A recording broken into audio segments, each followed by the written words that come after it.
Hello Gemini, welcome back to my channel. I am Mariana and I will do the vibes inside for you today. My voice is a bit cranky and that's typical if I talk about Gemini, throat chakra, voice, communication. Third house is about communication. So I'm sorry if I have to kind of... Usually it's because there's something that needs to be said. And when I have somehow figured out what that is, it removes itself. So I'm just going to start. And we will see what comes, right?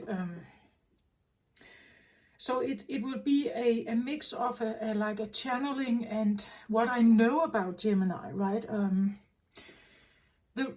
I call this round of readings memories. So Aries memories, Taurus memories, Gemini memories in this reading, and so forth. I believe it's because we all hold, inherit. It's a part of our construction. You could say it's instead of calling it zodiac signs, instead of calling it zodiac signs, we could call it atoms. We could call it vibration. We could call it a part of the oneness or the allness. And then this idea that it's split up into different elements so we can see it and witness it. But it's all part of one, but that's not how we see it. We see it separate from ourselves. That's my theory, and I know that I have found several online, you would say, spiritual teachers and so on. They go in similar direction, not necessarily because it's the entire truth of everything. I don't think so. But in my world, in my narrative, it makes sense. And I believe that Gemini is very much about narrative, story. It's about, I said communication, but it's about words. If we take, and I have taken that approach with the Aries and Taurus reading as well, that the third house is regarded as the as a time for a person where they get in tune, in touch with their voice. They get in tune and in touch with the idea of words and meaning of words. That a stone is a stone, a chair is a chair. We suddenly identify something because we are told so. So this is a chair, this is spaghetti, this is the moon, this is a book, this is... So for a little child, coming from the Aries birth position into the somewhat toddler position of Taurus, having a body and figuring out what that's like, the dependency, the codependency of Taurus, and how you are constantly in interaction with a caretaker. The third house, about the voice, the communication, this is where a little child starts to mimic, right? They mimic words. They mimic and understand words. Now they have figured out that this is my mother, this is my father, this is my brother or sister, this is my cat, and this is... They may not be able to express it yet with their own tongue, cannot figure this out yet. But they learn something, right? They learn something about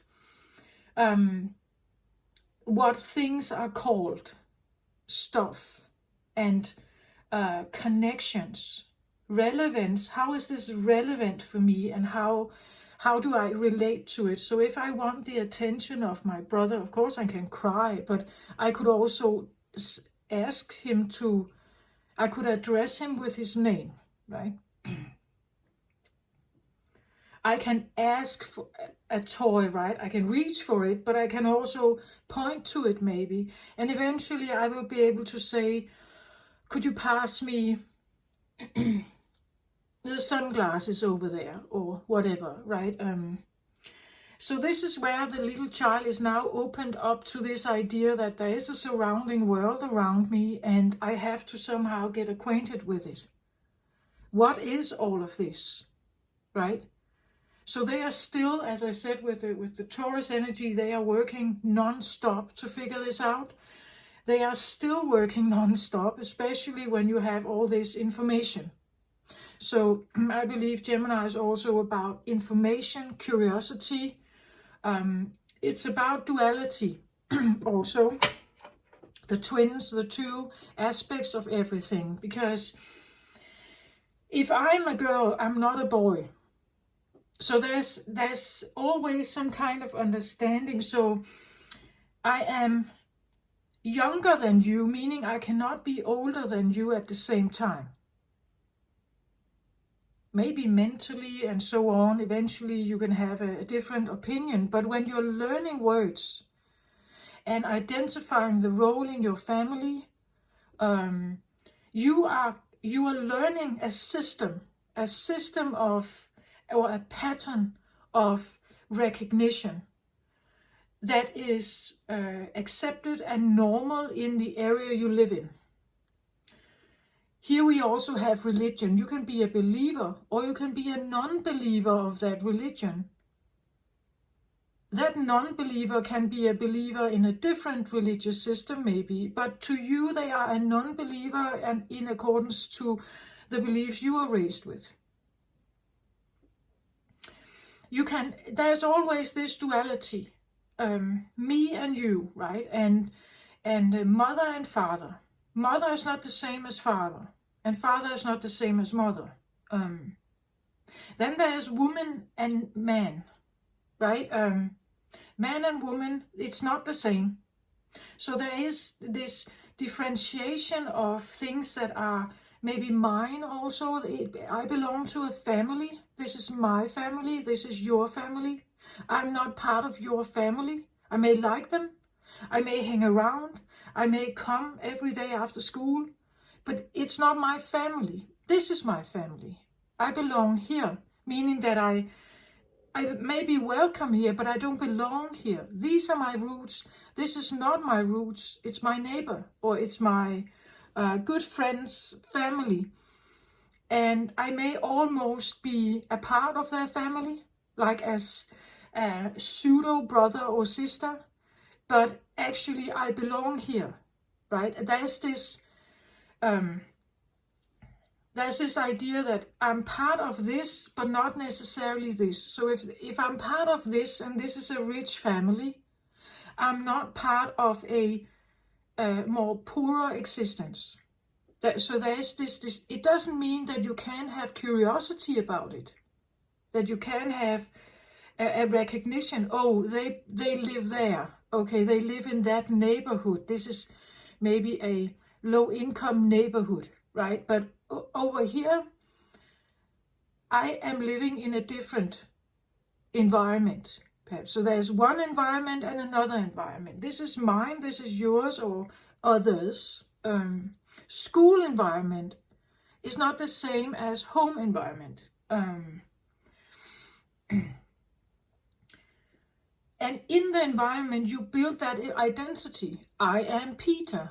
I live in this family. This is my sister. This is my mother, my brother, my dog, my cat. We live on a farm. We live in the middle of the city. I own we have a lot of ponies on our farm, right? So I identify with that idea. But if we should take this and be very realistic about it, you are endorsed into some kind of identity. This is what you are told. You're told that you belong here. You're told that you have a name. You are told this. It's a story that is given to you when you were very young, when you were impressionable, you were easy to program. Children do not have a filter. They have trust. So they believe in what they are told. Most of it makes sense if you have to play a role in society. You sit in a classroom, everyone else like you have a name. This is Peter, this is Maya, this is Tom, and your teacher is Mrs. whatever, Edwards, right? Or Catherine, what they are called, right? So we identify with the names. This is a story we are all given. We are all given some kind of identity, some kind of role. In that particular family, you have maybe also been designed or given a role of that you are very loved here. You have opportunity here. You can do whatever you want here. Or you can learn and your ideas are reinforced. If you want to learn writing, you can have writing lessons. Or if you want to learn how to ride a motorbike, you will be supported, maybe also warned a little bit about certain ideas, but it's not the same as saying you can't do it. So here we have an environment. Another environment could be an environment where there's not much money. You can't have a motorbike. You can't have horse riding lessons. We can't afford this, right? So your ideas may not be reinforced. The most you can do is maybe standing on the sideline watching, right? You can go to the farm and you stand outside of everything and look in and you see others have an experience, and in that way you experience a little bit through others, right? Through other experience and what they tell you about it and so on. But you also know you are not part of that. You are now outside of it. It could be that you live in a family where there is money, but you are not reinforced. You're not reinforced. You are not given opportunity. Maybe the mother and father spend the money on themselves. They don't spend them on you. You don't get expensive toys. You don't get necessarily what you are wishing for. Maybe more what you need. So if you need good solid winter boots, that's what you get, but you may have preferred to get a princess dress, right? So maybe you get what they think you need mostly and not necessarily what you wish for. But all of these are just stories, or it's a part of the environment, a story that is going on in that particular environment. So if it's a low-income household, there will be talk about this, I guess. We can't afford this. I can't pay the bill for, or I don't have money for so much money. I have to split the money over the entire month. So this week we can't buy more or extra. Next week I can buy that, maybe, right? This idea of maybe lack or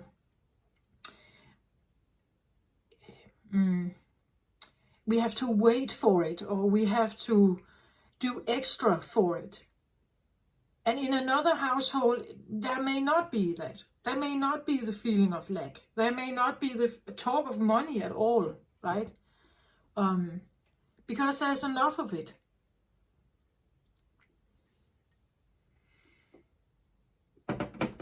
It's not really something we talk about. But the point is that all these words that we take for granted, we know, they have been put inside our head somehow. And along with that came a lot of other kinds of interpretations. your mother and father interprets the world through some kind of mental filter. What they were brought up with, what they believe in, what life has taught them.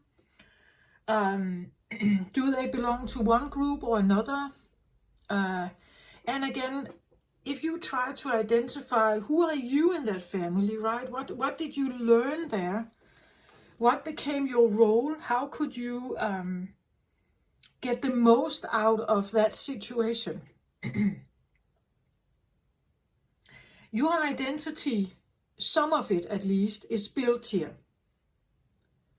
And if we are not conscious about this, we repeat it. We just repeat it, and it doesn't have to be a bad thing necessarily, but if you're struggling, I want to say it is a bad thing. Because something is perhaps holding you back, and I struggle with this myself, right? I was what I consider the scapegoat of the family, right? I became this emotional dustbin, and somehow I was able to. I didn't take that very well. It actually destroyed me a lot. I had to build a wall to protect myself, right? But underneath it all, I was struggling a lot with that. I still am struggling, but I'm trying to better myself. I'm trying to figure this out. And emotionally detached also from those who may have judged me or projected stuff upon me, right? So for me, doing these videos is also a self-healing process. It's an opportunity to share something, and if you relate to it, maybe there will be something in here for you as well.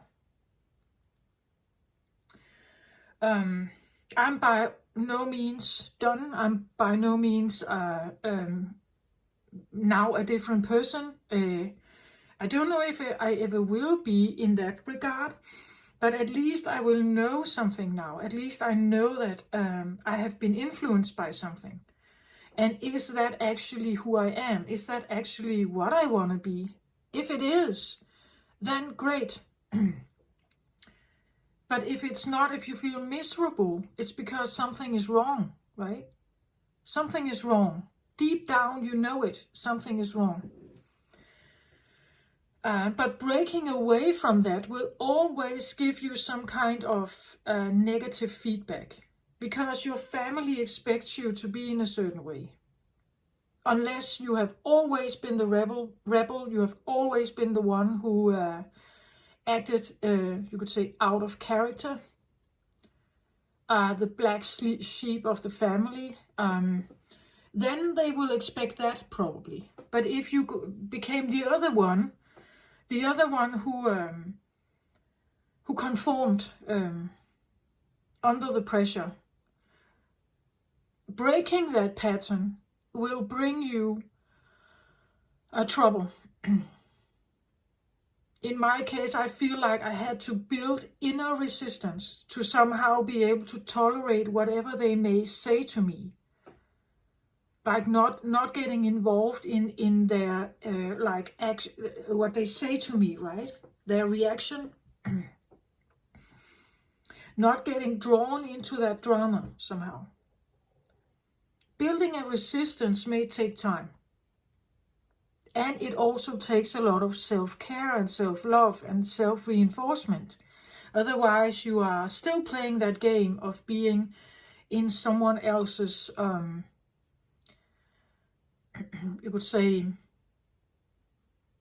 being part of someone else's environment where you should build your own.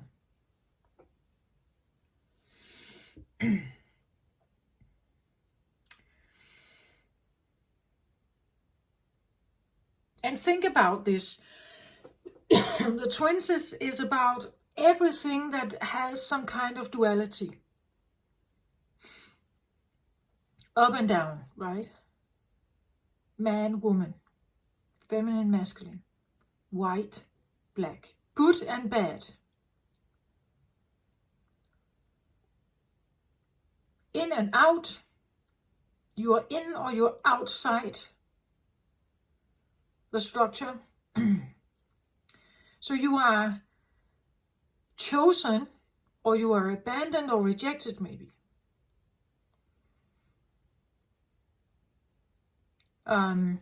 Take a moment to think about, you're black or white. Is it better to be white or black as opposed to black? Personally, I think no. It's exactly the same thing. It's just opposites or differences. But there is an entire story about this. There are wars, right? There has been slavery. There's a massive story going on. Projections, hate, and prejudice, and everything going on inside just that bubble, right?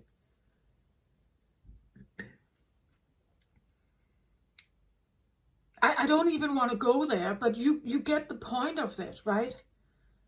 How much bitterness and anger and sadness and power, right? Like the power and dominance and control, all this kind of stuff has been going on. You are free or you're not free. Meaning you are owned, maybe, right? As slavery was, it was, you were owned, you were considered a thing. You were considered to be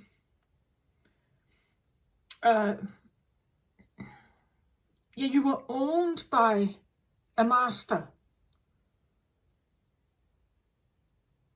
like a secondary human, right? Or like a horse or something. You were animals can be bought and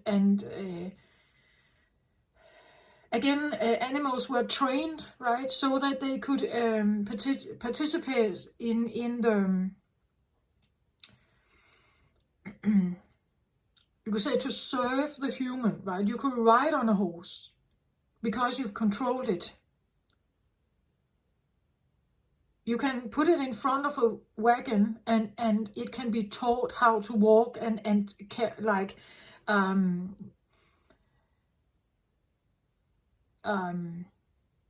you could use it as a chariot, right? So in a sense, you could say the features of the horse could be used by the human master.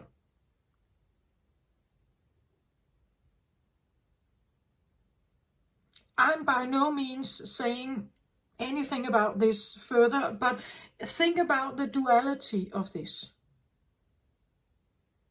And I believe for Geminis, this is a constant thing. Like there is always, when you choose something, there's always a downside to it or an upside to it. So if you go into a dark hole of mourning, there could be an opposite. If you go out and have fun and you use all your money, there's a downside to it perhaps. Next morning you wake up with a hangover and you have no money. What to do for the rest of the month, right? If I invest in this, it sounds like a good opportunity, but I could lose all my money. Back and forth, right? It seems good, but is it really, right? Or I invested because I had trust in it, or I invested in this relationship. I had trust in this, but it turned out to be a scam, or it turned out to be a liar, or a manipulator or something, right? There's this this idea. I think this is a good idea. I want to do this. And then, but what if it's not? There's always this back and forth, and this can be in like minor scales, but it can be up to like really big, disastrous problems or opportunities. The bigger opportunity, you could say, the more disastrous it sometimes can be. So if I invest all my money from my house I own this house, but I'm willing to take a loan in the bank because I want to make an investment in a new business. It's a good opportunity. I feel it's a good opportunity. And I put out my house as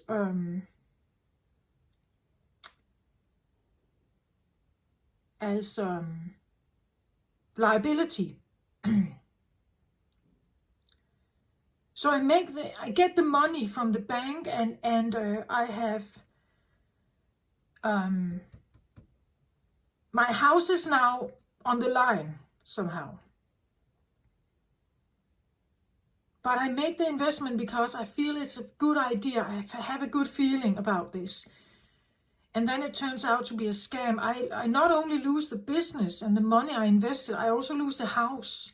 Because it became the funding. Or it was a term, right? A term was from the bank that we need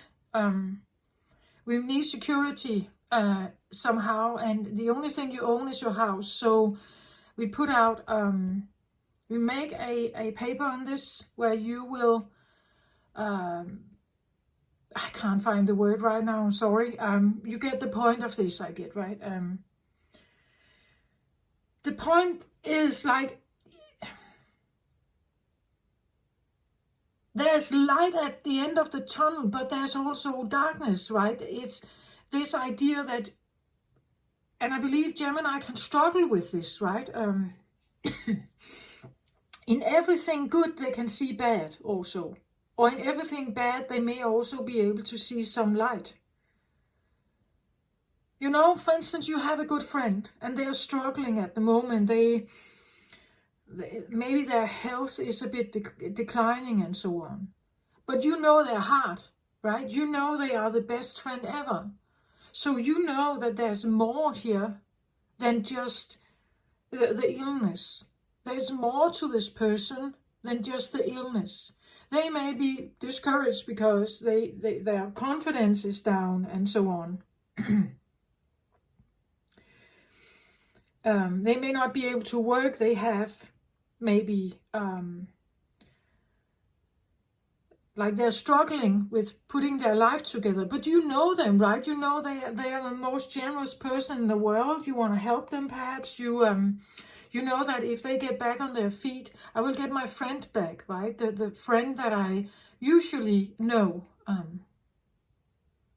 Because you know they are more than that. They are not only this, right? They are more than that. So there could be this back and forth here.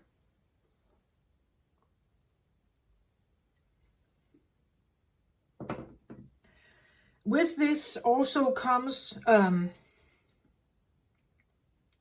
for instance, do I have freedom on one side?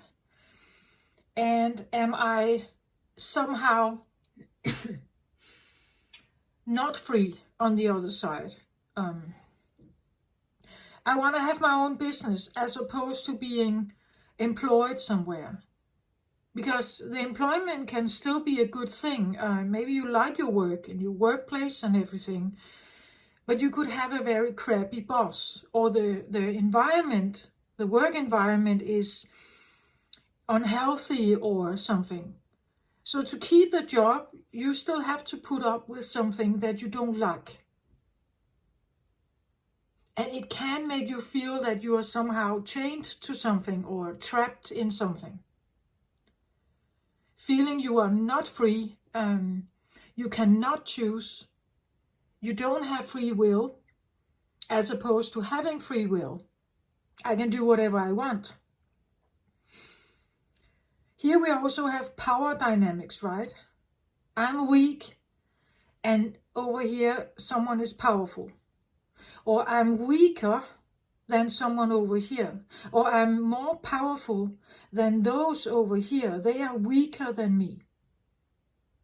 Right? So it can come in all kinds of scenarios.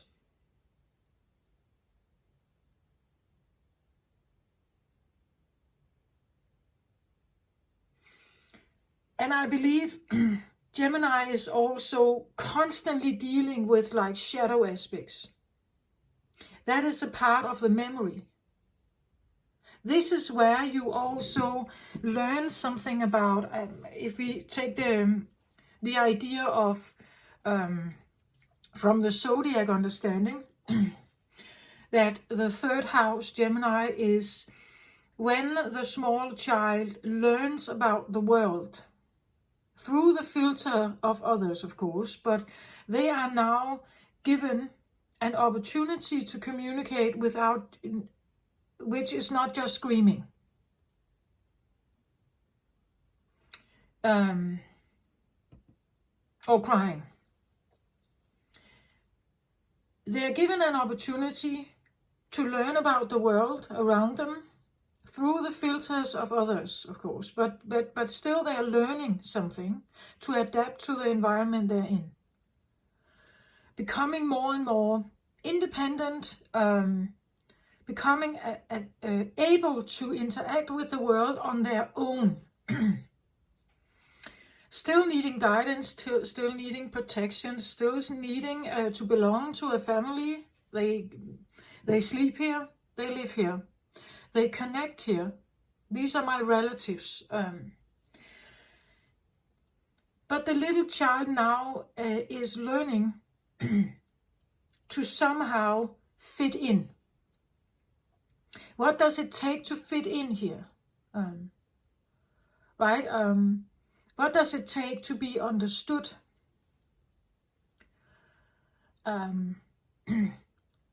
In that process comes, as I said, an independence.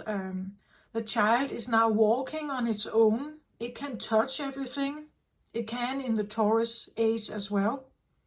But now it can actually, it asks all the time, what is that? What is that? What is that? It wants to know everything. What is that?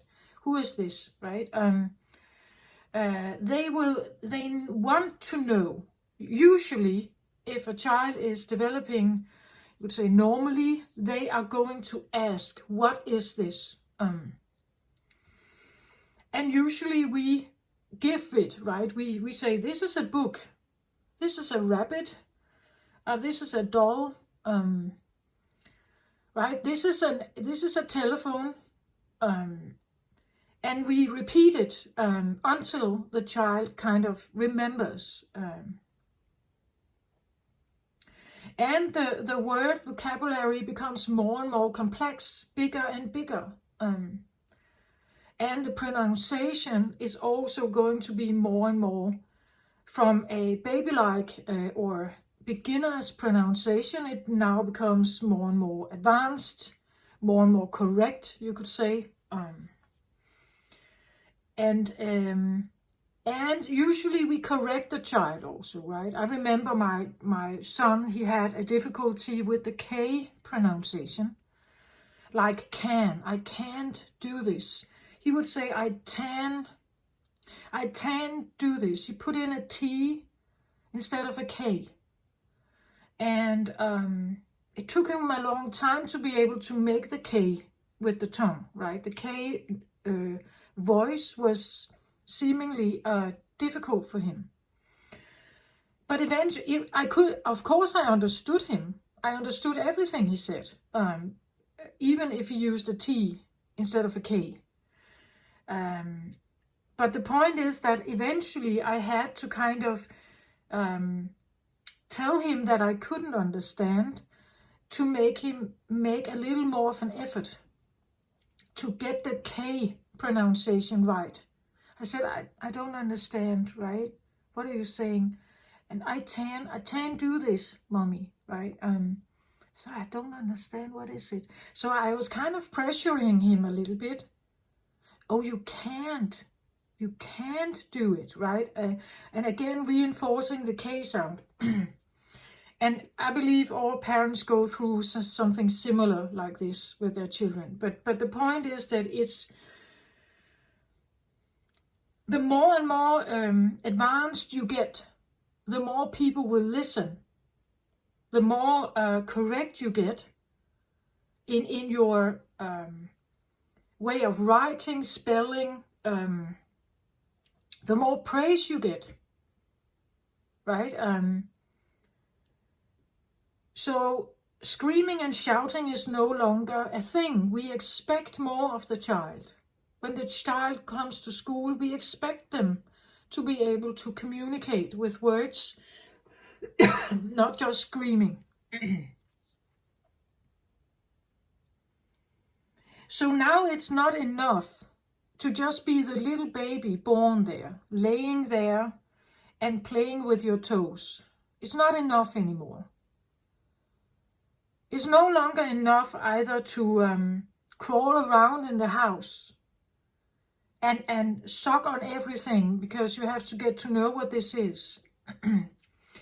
The older you get as a child, there are suddenly some kind of expectations on this child, right? The parents expect more and more of the child. They are no longer perhaps eating with their fingers, right? We are now telling them to use a fork and a knife, or a fork and a spoon. They become more and more adapted into handling like eye and hand connection. They can learn how to write with a pencil. They understand the meaning of words and letters, right? So when they go to school, they have to be adapted to going to school. If they don't have a vocabulary, they cannot go to school. They need something, an instrument, to be able to communicate with an outside world that is more than screaming or crying.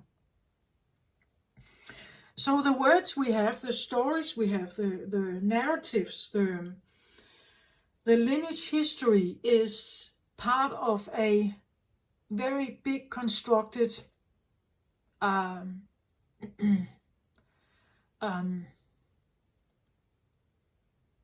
can't just use the word story. It's not enough, right? It's a big narrative, and we all contribute to this. We keep it alive. We keep the story alive until you don't. So let's say I am Mariana, as I said, right? That's my identity. I belong to this family. But what if I decided to get myself a new name? So now I'm Catherine.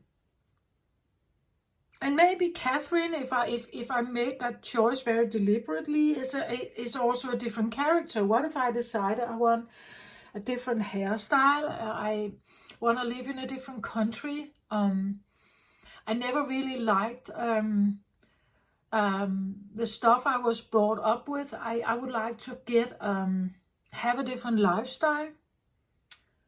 I'm not really a career businesswoman. I like the bohemian lifestyle in nature and so on. So what if I change everything? Because I want to.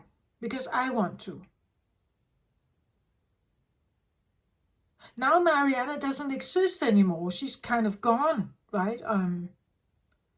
And some people may miss her, how she was, and some may reinforce the idea, oh, so now you're taking your own approach. Well, I like that for you. Well done, right? That feeling.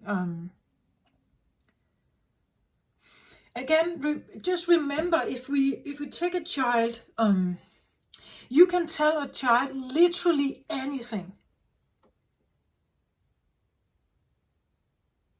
If you took a child and it was, let's say you have a child, you have your family living in the woods and you live alone there. There's only your family and your animals. And there's a long way until you get to the city. No other people actually around. You can tell your children literally anything and they will believe it. So if you tell them, then this is not a glass angel, right? This is a tractor. and you continue to call this attractor, they will believe you.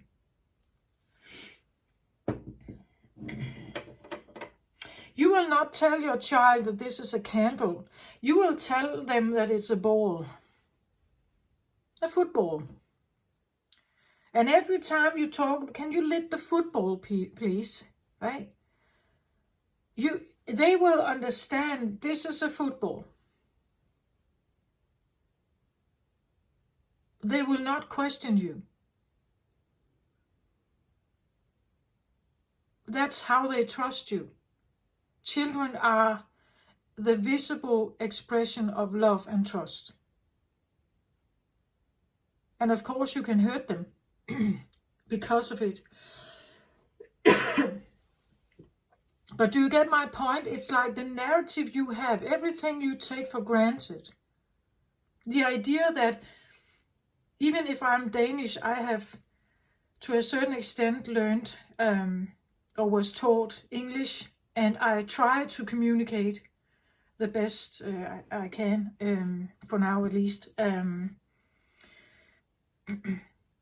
But if I was taught a totally different language where this was a tractor and this was a football, I wouldn't even be able to learn a new language because I wouldn't get the words right. Therefore, everyone reinforces the system. We have now a system. The words are a system to understand each other.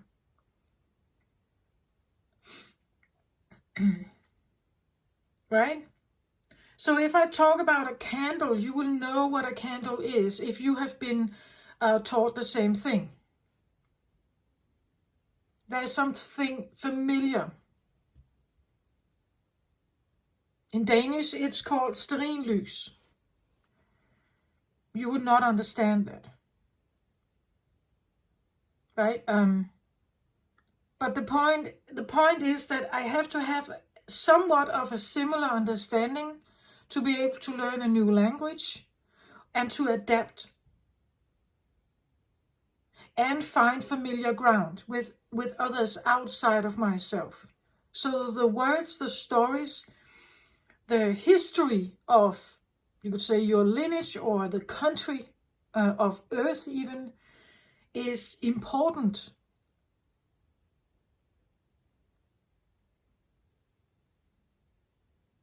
Right? For Gemini, I believe that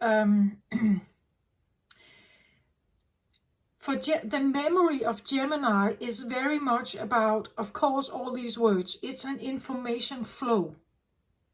I believe that Geminis, they think a lot. They always have something going on. They're curious. They like to chat and be chatty. Just conversate. Just this idea that I'm interacting with something. I'm interacting with something. And I can maybe learn something new. But all this information exchange can also be a little too much sometimes, I think.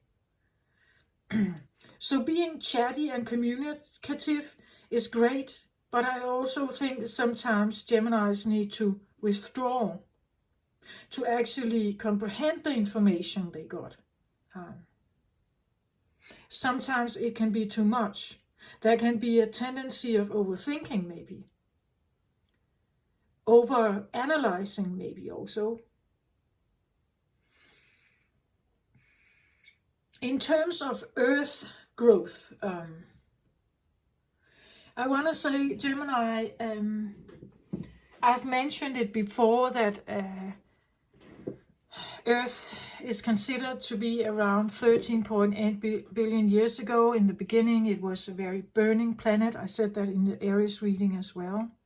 It was more or less just constructed from a massive cloud of dust coming from this giant Big Bang. Eventually, the dust magnetics gathered into a more denser planet that was considered Earth, but there was no life on it. It was a burning kind of lava planet.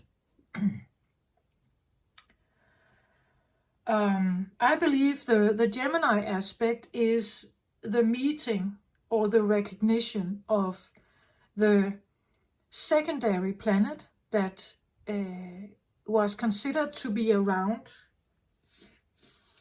and which collided with what we call Earth, that there was a similar planet existing in the same orbit around the Sun a long time ago, considered to be a almost similar planet, also created from the Big Bang, also dust that eventually became denser and created a planet slightly smaller or around the same size as Earth.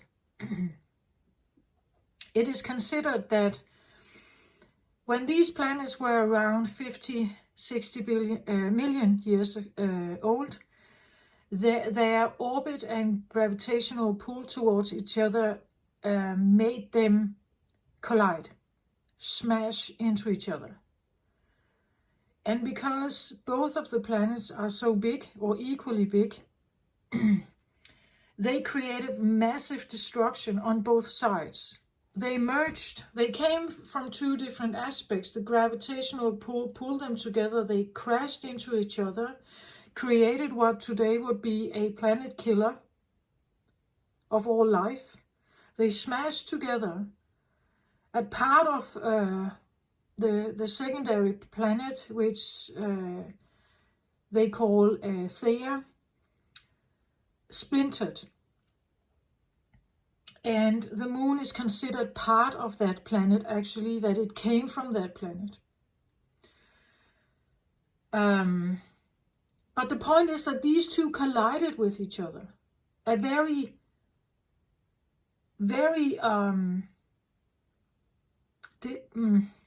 intense, you could say, a very intense and very destructive merger, you could say, of these two planets, and eventually they became what we now know as Earth. The point is that now two came together, right? They came together and they created the idea that there are two. If they were separate from each other, they would be sovereign, both of them. But the merger created something new. Now there was not two, but one. The merger was difficult. The merger was very difficult. But what we have to consider is that this merger became the planet that we now live on, and it's actually just an expression of atom fusion. It's just an expression of fusion between two atoms, you could say, in the cosmic realm. It happens all the time. It may be destructive for a period of time, but it may also give life to something else. The water that we have on Earth is considered to come from Jupiter. After a hit on Jupiter, asteroid hit, created a shake-off of Jupiter's giant planet, and water crystals were blown into the cosmic realm, somehow penetrating the atmosphere and actually landing on Earth, creating the seas we know. At least that's a theory. I don't know if this is correct. This is just what I've picked up. But you see my point of this. I believe that the merger, this idea that there were two watching each other, they came closer and closer together. The orbit was around the sun, right? And they may have started out being like this, right? And eventually they came close to each other. Eventually they were almost touching each other, right? So you're now watching a different planet, almost similar to yourself, and eventually crashing in together, merging with each other. But that merger was not necessarily, was it easy? I don't know if it was easy. I don't know if it was a good thing. But the point of like two entities becoming one, or two figuring out, having this merger, because I feel like Gemini is always there. How do you combine your duality thoughts in one? Can you be a balanced Gemini? Can you be a balanced Gemini? I don't think so. At least it takes a struggle, right?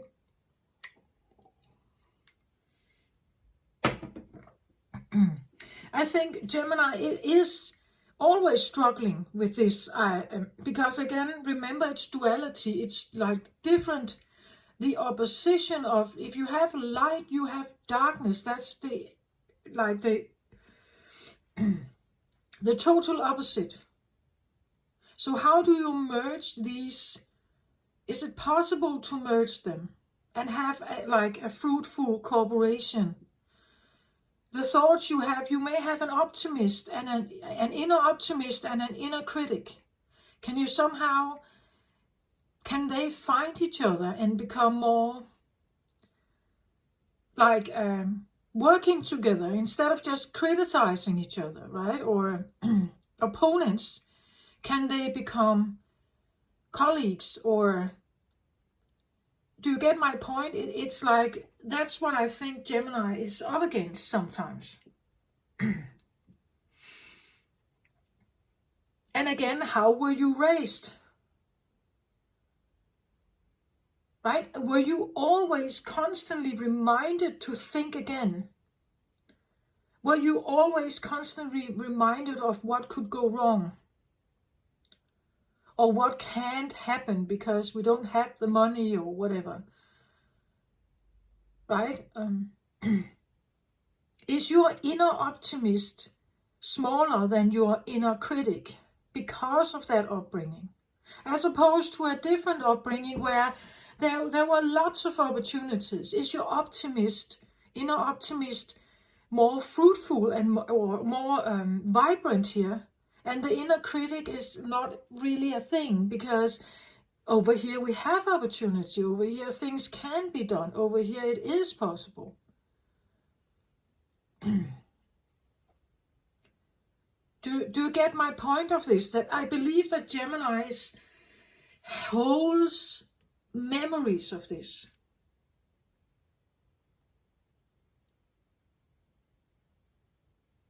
I have a Gemini Venus, for instance, meaning that I'm usually attracted to Gemini people, Gemini men.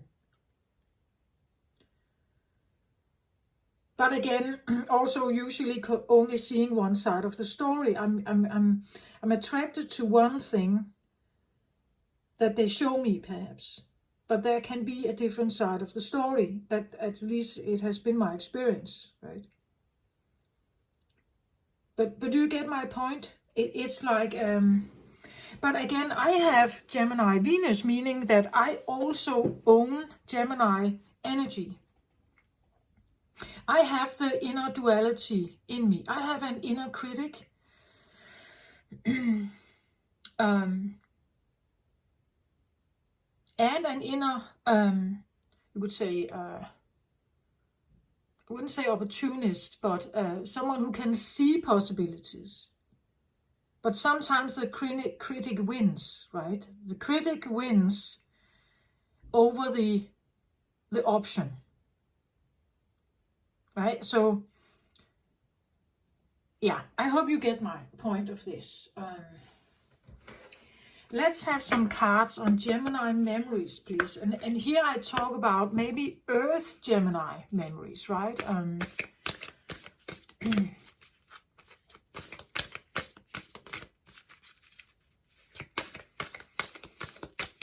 In the upper hemisphere, Gemini is in, well, May, June.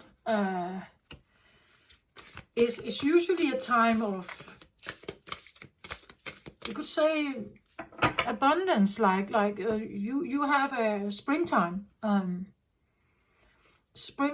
summertime, right? It's overlapping a little bit. It can be a fruitful time, right? It can be something about the beauty.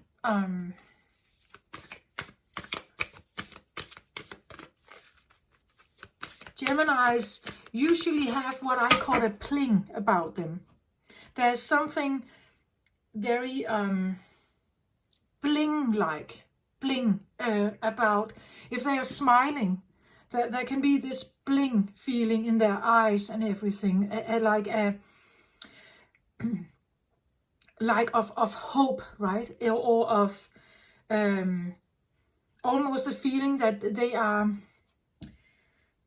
in an epiphany, or they are in their home environment, like they are feeling great. So if they are interacting in something where they really feel, how can I describe this? I don't even know how to.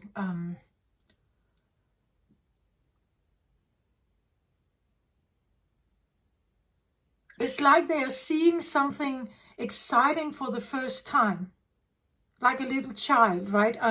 They taste ice cream for the first time, and you can see this wow in their eyes, right? They just like cheer up, right? That kind of cheering bling that comes when you have this first encounter of something that is like an epiphany or something magic. Yeah, it maybe like magic, like they have this magical touch in their eyes. Just maybe for a second or two, but they have this bling, what I call it. And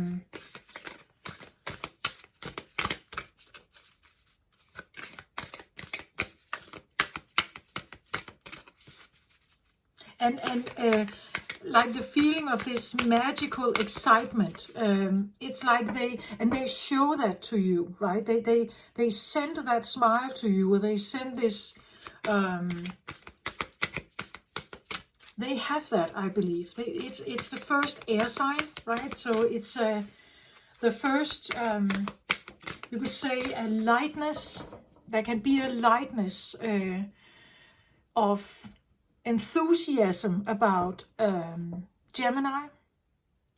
Some would say too much lightness, meaning that there's not much depth in Gemini, that it's more superficial, it's more easy flowing, easy going. I'm not saying that.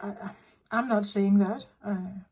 I believe we are complex people. So, but yeah. Maybe there's a preference, again, because Gemini knows there's both, right? They want to keep it simple and easy and light. They know that there's both. They know they are both, but they want to keep it simple, or put the best foot forward, you would say. That's also an interesting expression, meaning that you have a best foot and a bad foot. Put the best one forward, meaning that the other one is what? You make the best impression as opposed to making the worst impression, or what? It's because we know, right? We know that there is a best impression. We have learned what the best impression is. It doesn't mean we are lying. We are just not showing it. We are withholding it a little bit. I'm putting my best foot here, not the bad one, right? Not the limp, not the disformed or what's that called? You know, the bad foot. We don't show the bad foot because we want people to like us. Again, the duality, we know that the bad foot is there, but we're not showing it. not necessarily lying about it, we're just not presenting it yet, or we keep it to ourselves, or we keep it hidden, right? Something like that.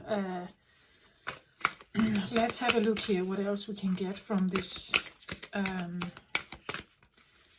So let's have a Gemini memories. And again, remember, it may not resonate with you depending on your situation and where you come from, what you have experienced. But I believe the glasses we view life through determines how it's going to be. The inner thoughts, the critic and everything, right? The Gemini idea also suggests that you are more than one. You are not just one voice. You're not just the polite, good person, the likable one. You can also be the worst person, right? And that's all right. You're not just one. You have different sides to you, maybe depending on who you are with, right? The roles we play. So when I go back to my family, I may have one role, one voice, right? If I'm free with my friends and my family knows around, I may have a different voice. I may dare other things, or I just relax maybe there because I can't at home, right? Take that how it resonates. Okay, so let's have a look here. Overall energy here, I get Goddess of 10,000 names. Isis, endless animation of the princess. Yeah. You see, it's shown here as with 3 faces, the Trinity, the maiden, the mother, the crone, Triskel. The idea that there are many faces to Gemini, right? There are layers or angles or rhythms or vibrations, or again, meaning that I'm sorry,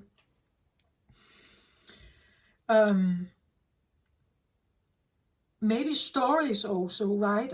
Each of them has a different story to tell.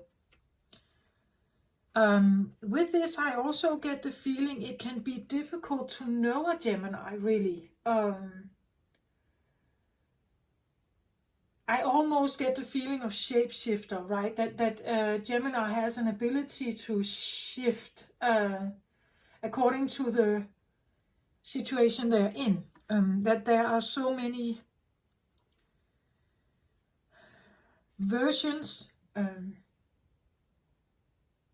There are so many versions a Gemini could choose from. Again, they are quite intelligent, right? And if they, as the child asks, what is this, and what is this, and what is this, and what is this? They want to know, and when they know, they have variety. The more they know, the more variety they have to choose from, right?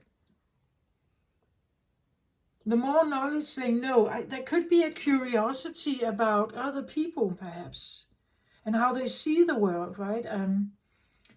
I know I have that. That I may experience the world in one way, but I can be curious about how other people experience it. And why? Why do you think this is so absurd? Or why do you consider those to be bandits or bad or evil? Or what are your thoughts behind it? Why is this good and this bad? And where does it come from? I at least I know I have that.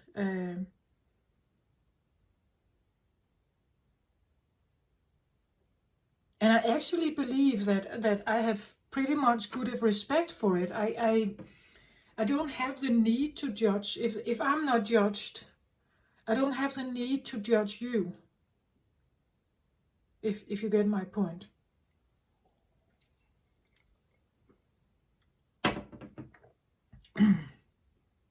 If you judge me,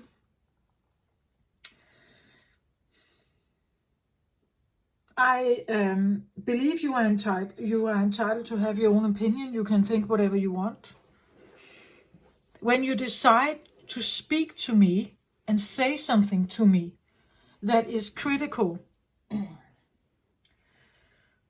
first of all, I don't have to accept the critic or the judgment or whatever. I don't have to accept it. I don't have to comply with it.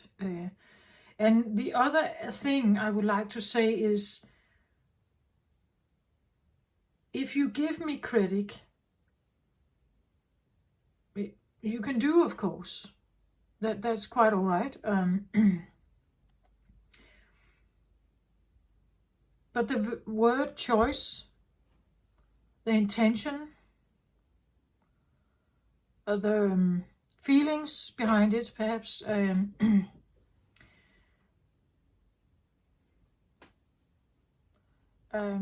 can be harmful, maybe. Or the other way around, they can be encouraging and happy and joyful. Either way, if you express them, it's because you want to express them. And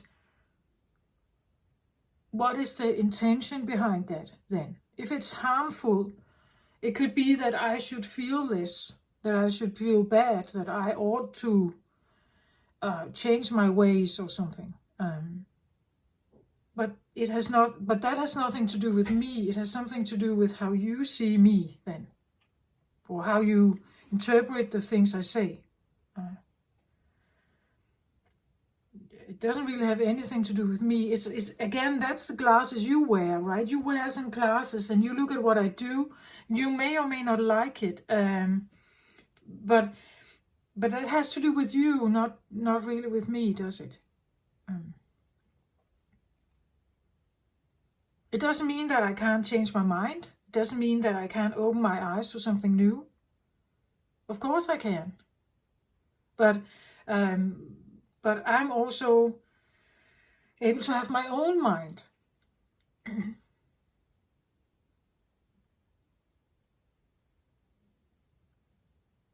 Yeah, okay.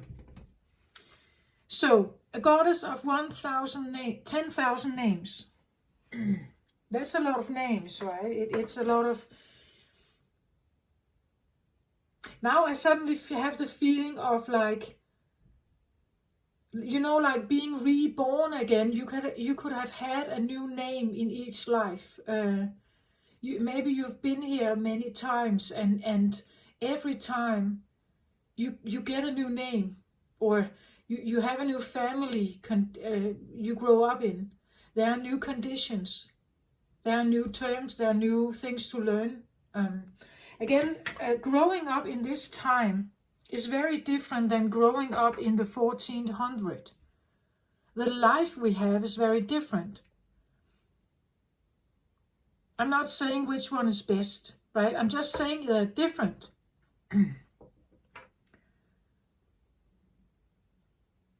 Let's say I was raised by the Aboriginals in Australia. I would have a way of looking at the world that is very different than the modern life. I was raised modern civilization, you could say, that I was raised in. Of course, I view it differently.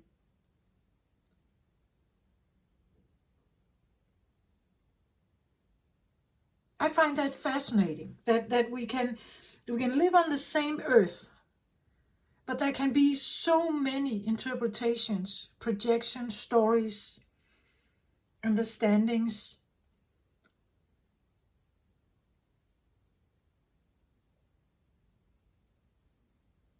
of what life is, what I am, what the human is, what you are.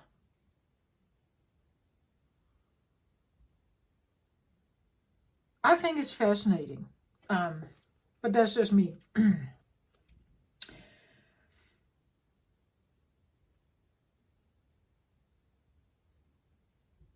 Okay, at the bottom of the deck here, I get the Mother of Life with a big ankh here.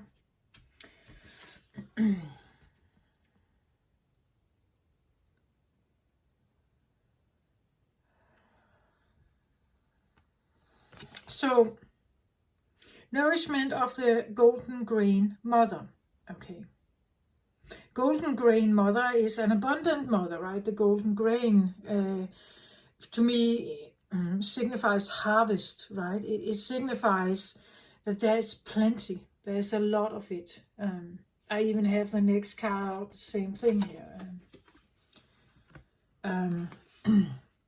Stellar blessings of the celestial goddess of abundance, right? It is kind of the same thing. That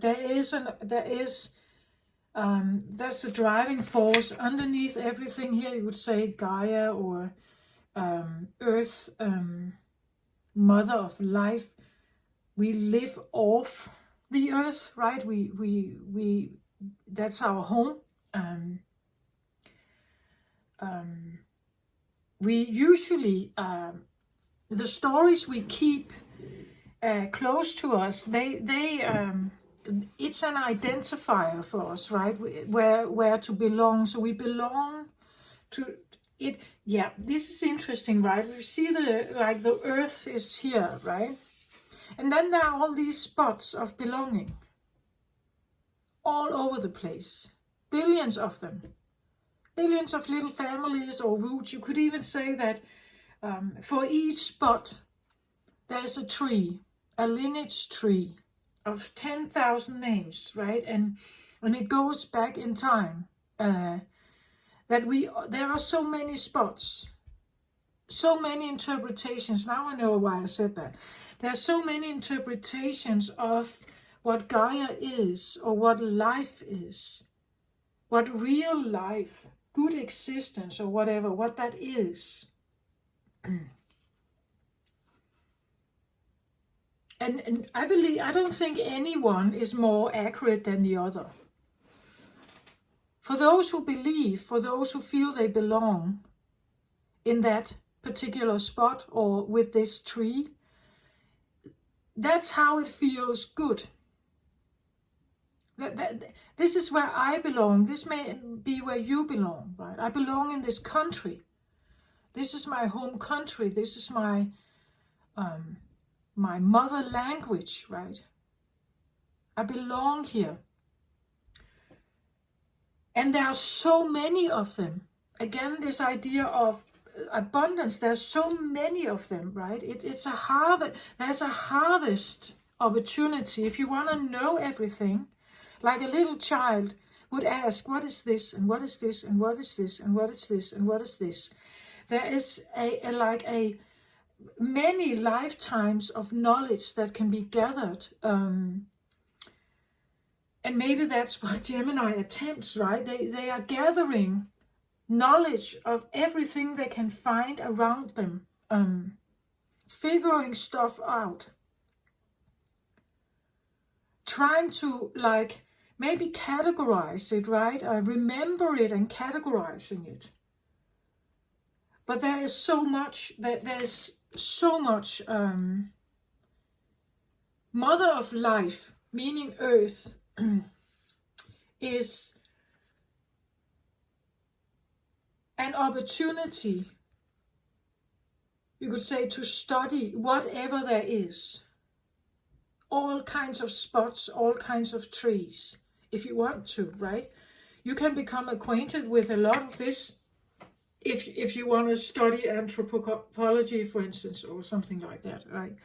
Understanding other cultures, or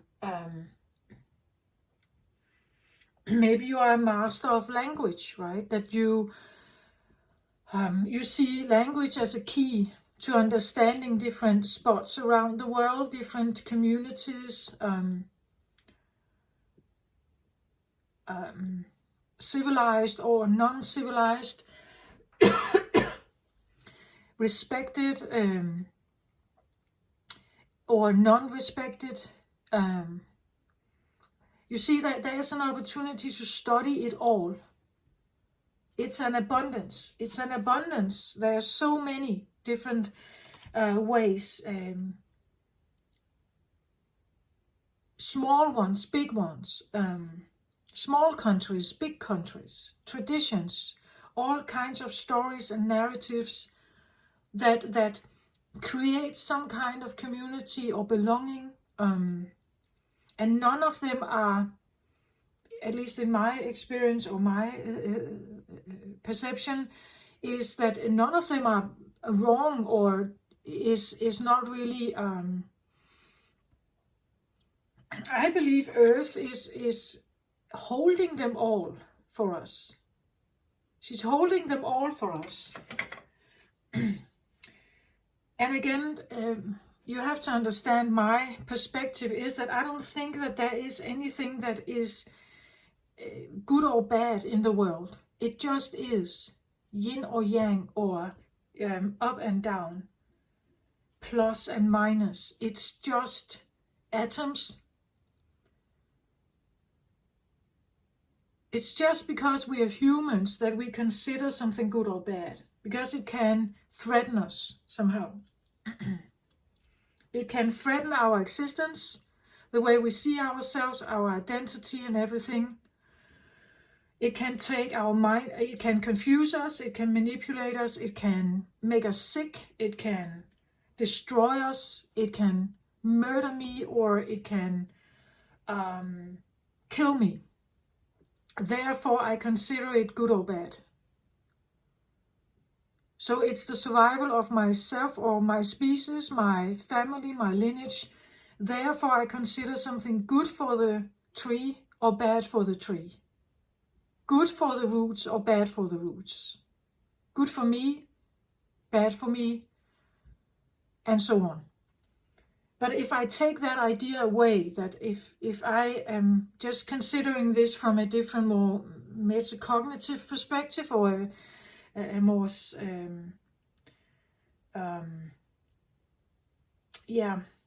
a bit like a physicist, I see it as atoms, that it's all atoms. These are all atoms here. We can look at them, examine them, and we can become wiser. We don't have to judge them necessarily. And I believe that Mother of Life here, our Mother of Life, Gaia, is holding all of this. Again, remember, she is created from stardust. All kinds of stardust that was swirling in the beginning, coming from I don't know where. The Big Bang released a lot of energy from I don't know where. And it was swirling and swirling, swirling, and got together. Just think about that, all these dust particles. I believe this is what she is aiming for, that she is a creation of all kinds of particles.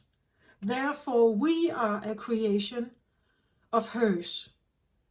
She is creating all these particles as part of herself. And therefore, there are 10,000 different names here. There are, or more, right? There are 10,000 different or more particles here. There are millions. There are a million tribes, million trees, and that's what this seems like be a thing that Gemini is the memory of. Gemini remembers deep down, perhaps, like deep down on a very deep level, the idea that there's more. There's always more. There's always another side to the story. There's always more to be learned, more to know, more to figure out.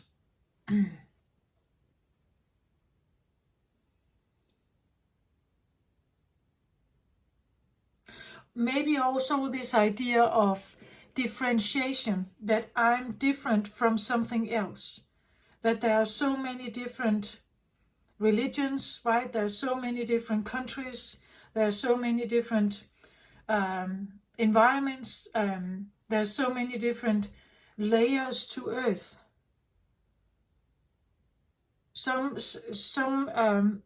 In some places it's icy and cold. In some places it's very hot. That Earth is a blend of thousands of particles.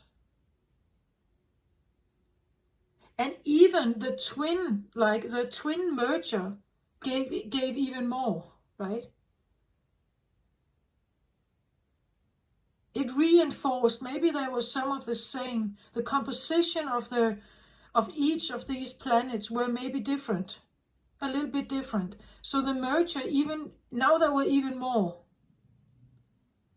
And she is trying to birth this. She's breathing this. Every day she's breathing this, singing this, humming this. Right? And I believe that maybe Gemini can pick up on this. They somehow know this, right? They know that there's always more to a story. Or there's a shadow aspect. Or there's maybe like different angles, that you can view things from different angles, and then you will have a new perspective on something.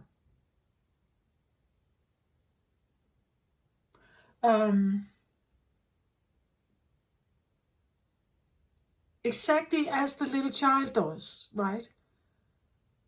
The child is examining things from all angles, right? It's asking, what is this? It's comparing it. Is this the same as this, right? The variety of knowledge that is available and is shared constantly, that is what the Gemini energy may hold. So let's say you are you have a Gemini friend, and they are always very, in their head. They think constantly. They're always confused whether to do one or the other. Now you may know why, right? Because they are figuring something out. What if there could be a better opportunity? There's not just one, there's 10,000 here. Maybe there's 1 million. What if there is another opportunity I could take? Right? Questioning themselves. Examining. Like looking stuff up online maybe. Looking for the best opportunity because they know there's more than one, right? They know there are millions or thousands out there. Seeking for the very best opportunity or prize or whatever. And second guessing themselves. Or differentiating them. Categorizing them into boxes in their brain, perhaps, right? If you know this, you may understand the Gemini inside yourself a little bit better, or the Gemini you're dealing with a little bit better. I definitely recognize this in me. That I understand there are so many different versions of people out there, and they have their own idea of what truth is, what good and bad is. There's so many stories out there, and I get that. I understand it. It can be a little bit difficult maybe to handle all that information. And what about my own beliefs then? Can this drown in all this? Maybe it can. But I just believe it's important to think that whatever I believe has nothing to do with everything else. If people could reject me, criticize me or something, it's because whatever I may stand for is simply not familiar it's not their tree, right? It's not their spot. It's like I'm a foreigner to their spot. But there could be another spot where I fit perfectly, right? And sometimes it's not our family. Maybe we are the black sheep in the family, right? We need to find another spot, another tree, another, you would say family, or because we somehow have a different composition, a different thought pattern, a different worldview, perhaps, even if we are raised in a certain environment. So I have this one, Two of Cups. It flipped over. But again, you see here the duality, right?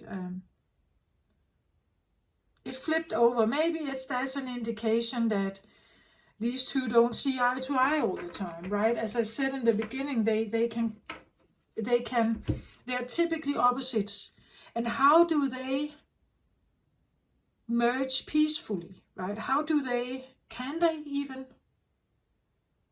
they find common ground? We try that in marriages, right? To have common ground, but we also know that some marriages is more than a fight, than it's actually cooperation and understanding and attunement to each other, right? It's more a control dynamic, power struggle.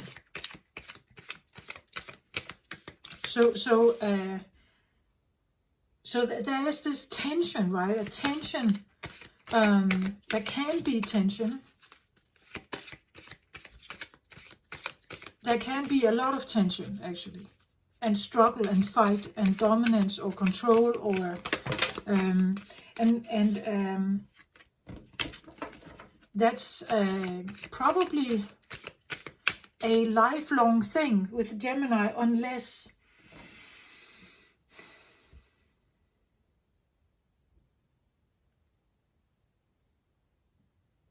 they can figure out to love both,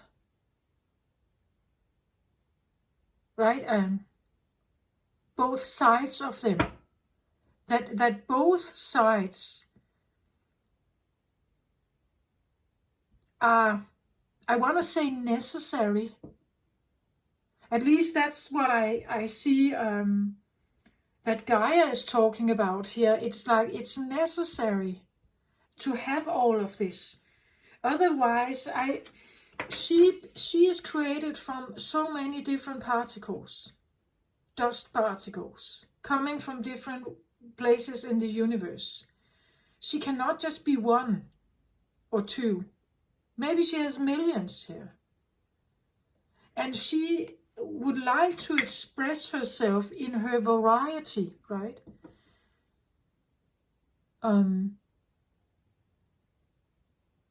I don't think that Earth in itself considers something good and bad or something better than the other.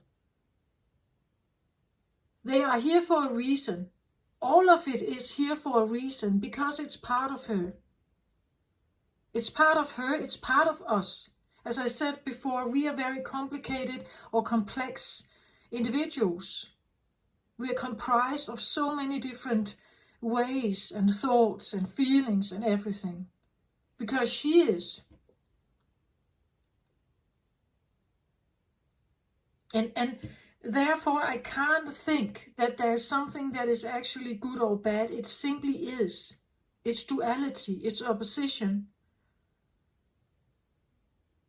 But that's just my point of view. I don't have a need to favor.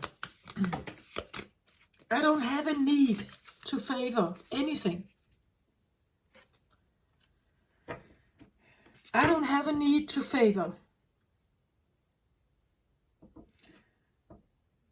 The only time I'm going to react is if I personally feel threatened, as you would do. Or you're fighting for a cause. So you are fighting for, let's say you want to help refugees.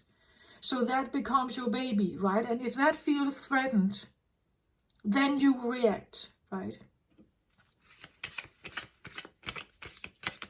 So there's your personal survival, and then there is a cause survival. If you are fighting for something, but to be engaged in a cause means that you feel a certain level of security where you are, or you are part of that cause, and you are fighting alongside with a group, right? A group. In my case, you could say the reasons why I make these videos is I talk differently maybe about the subject of scapegoating. I talk differently about details on something. I make long videos, I know that. And some may not like it. Well, that's all right.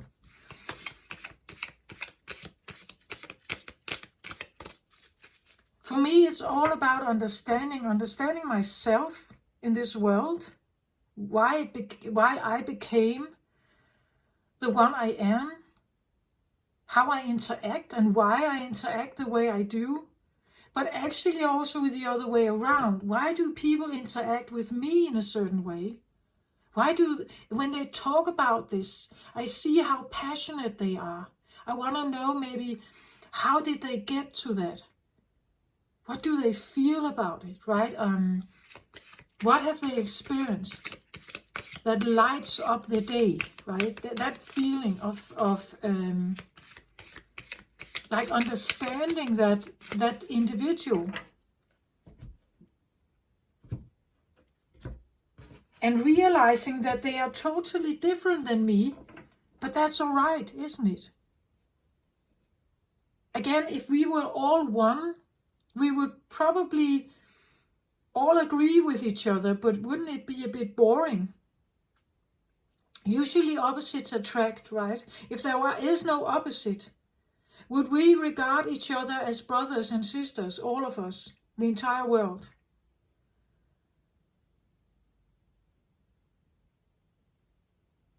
There wouldn't be any tension, right? There wouldn't be any dynamic somehow, drama, you could say, or... And again, if you are someone who likes to point fingers at others, just remember, what if they were not there? You had no one to point your finger at, right? If you like the drama, if you like to observe the drama and criticize it, you need the drama queens, right? You need those who create the drama, the bandits, the rebels, the wrongdoers. You need them. Otherwise, you can't keep your own alive, your own halo or something. You can't keep that alive unless you have someone to point at, right? Okay. So what do I want here? I want like that. Okay, at the bottom of the deck, I get the 8 of Pentacles.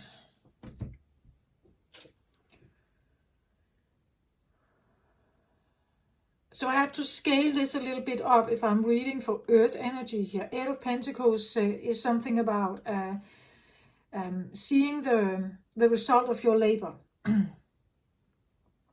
So you have put in seeds, and now they have become more and more and more. And that actually makes sense, right? This idea of we started out with certain seeds and it became more and more. Now there are so many different grain varieties. There are so many different sizes or taste or something like that. Opinions maybe. So 8 of Pentacles would be that now if we look around, we would see if you observe the world. This is an earth element, Pentacles here. If you observe the world, you would see the variety, right? How much has been able to grow here. The variety of life that is possible here.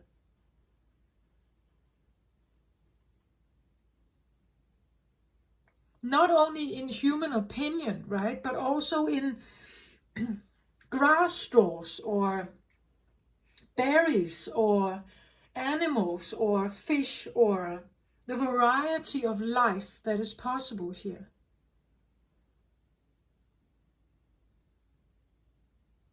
Right? If we let it, without criticizing each other, we would actually be able to see how abundant Earth is, instead of feeling lack for the things that we can't have. Or is it even right that we can't have it? Maybe maybe we can associate with something else. There's always, in this I also get the feeling there's always another family, or there's always another place here that could be yours, or where you fit in. Because you carry stardust here, so you could say you come with an origin somehow, complex origin, but there will always be a family somewhere that understands you, that feels the same way, that understands the way your mind works or something like that. There will always be that. The idea that there are so many spots, so many trees, so many narratives, so many stories, there will always be one where you fit in. Especially if you are an outcast in your own family. And usually it's like that. You find that environment, right? Let's say you are a male, a young man, and you are in the transgender group. You are considering that you are actually, you're not feeling like a man, you feel more like a woman. And you're considering in a young age, living in your home still, with your parents perhaps, to not be a man, which you were probably raised as, but to embrace the idea that you are a woman and dressing accordingly and maybe have an operation. So you are now suddenly, you're tapping into another family, right? You're tapping into another beingness for your life, to be more true to yourself, or at least that's what you feel like. Maybe to escape a role that you were given that feels awful. You don't need to have transgender considerations to have that experience. But the point is, I hope you get my point, that it's like you may leave your family and find the community of transgender people, right? And you talk to them, right? You share your thoughts, your feelings, your pain maybe with them. And they share theirs, perhaps. And maybe you find it similar. Maybe you recognize yourself there. Maybe you feel that this feels actually more like my family. And there are so many out there.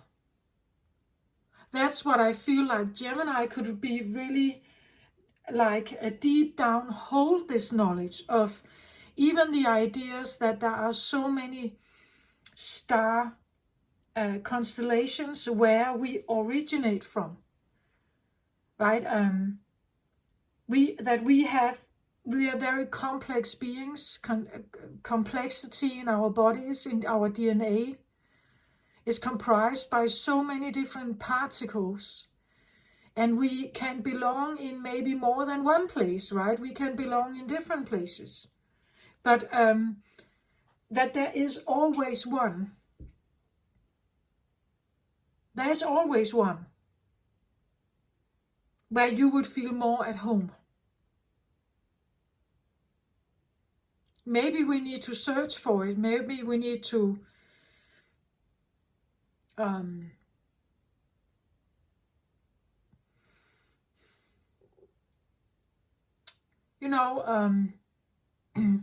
maybe we are searching for a long time and we are almost giving up.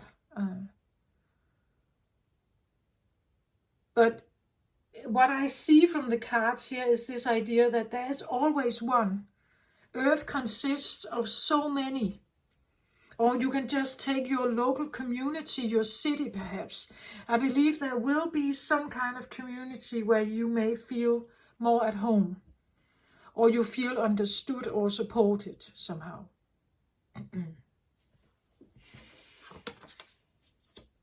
So I get strength. Again, the top cards here I feel like is again the duality thing, right? That there are two elements going on. So who I'm reading for here is I have strength reversed, and then I have 8 of Cups. So this talks to me about not feeling the strength to walk away from something that you should potentially walk away from. A love situation that is really not serving you. It's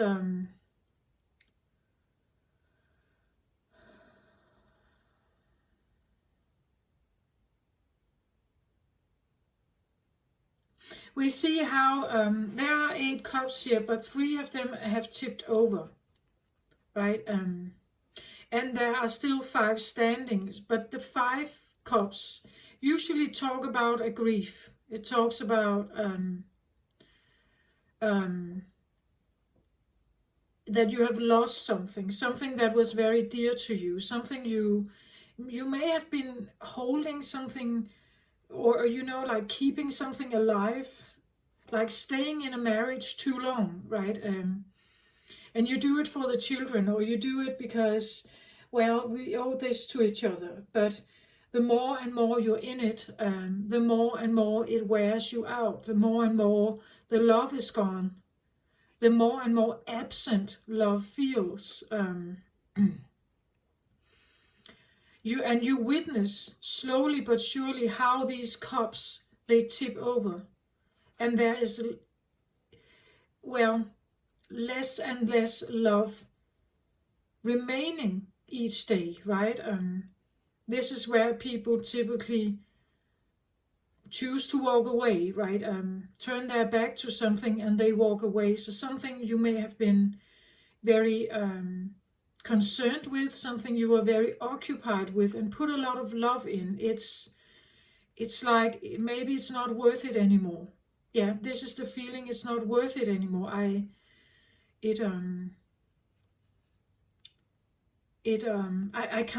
have no strength here. I don't have the strength to stay, or I don't have the strength to be being in a relationship like that is taking my strength away, right? It's requesting strength constantly to be here.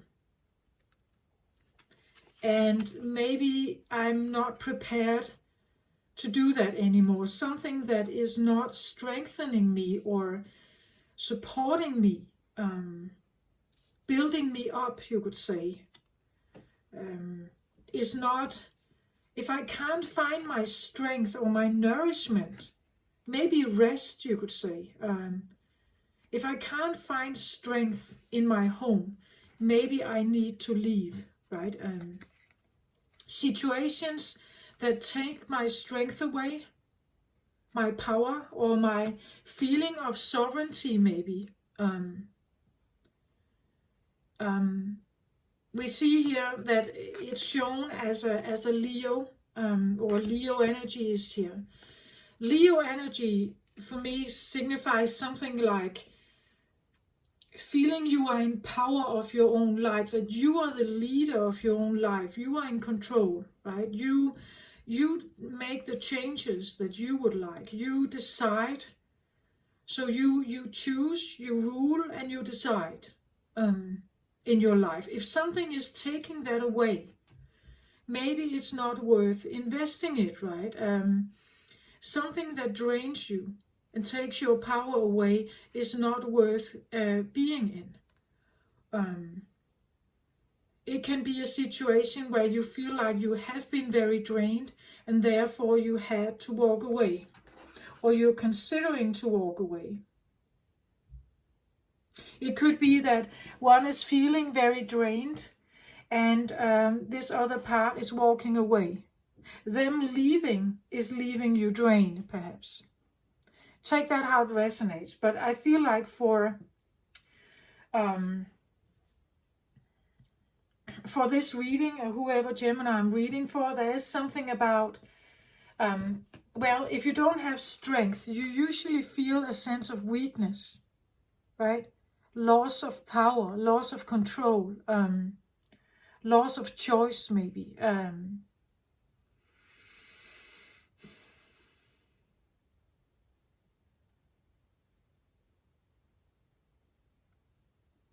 Yeah, loss of free will. I even hear loss of beauty. And somehow I get the feeling it's because if you feel nourished, if something is nourishing you, it gives you life. You feel good about it. But if something is not really giving you life, is draining you, this is where you may lose your beauty, right? You may lose the feeling that you are beautiful, that you are worth it, that you are worth investing in.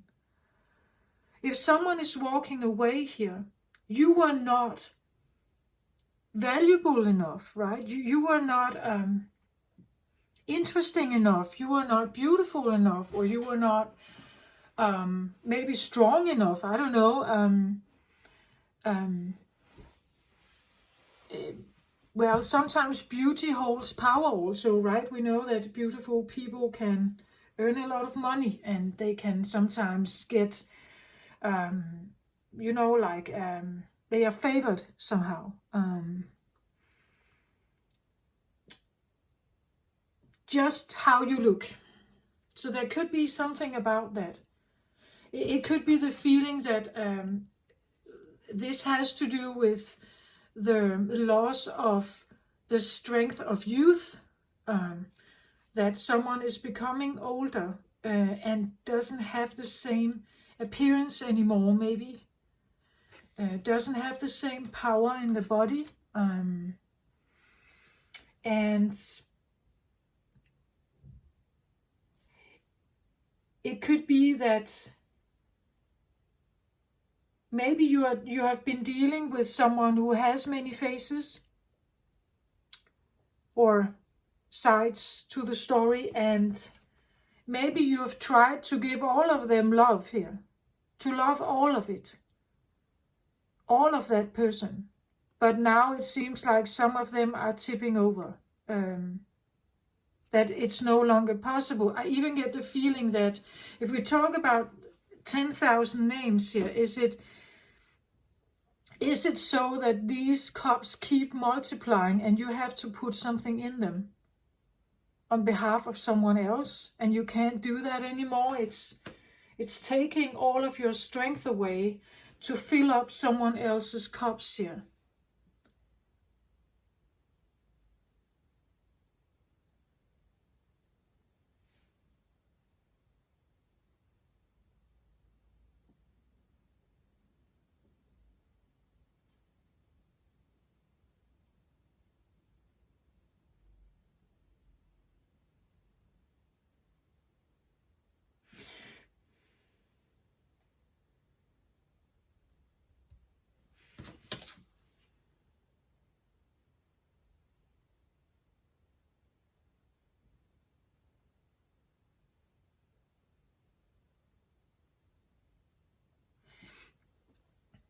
There's definitely something about beauty. There's something about the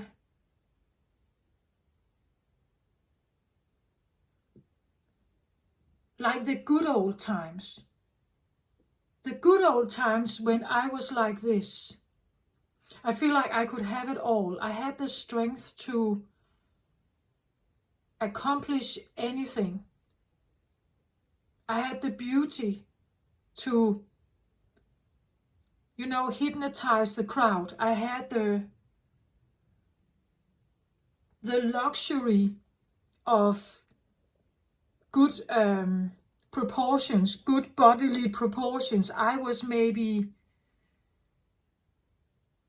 sought for, right? I was adored.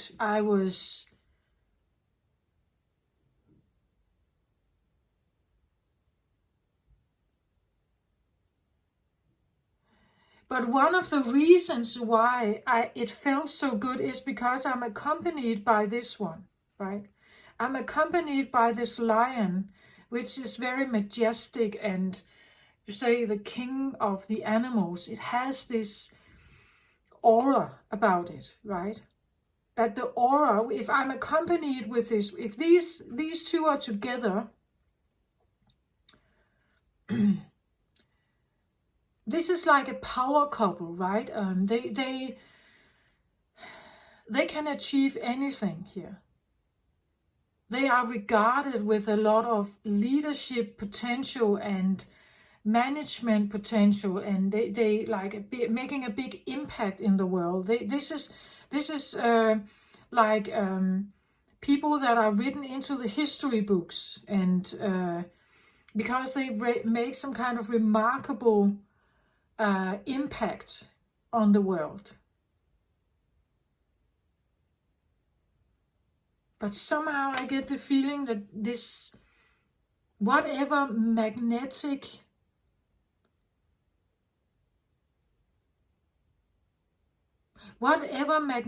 partnership this was, is not anymore. Like the strength of this is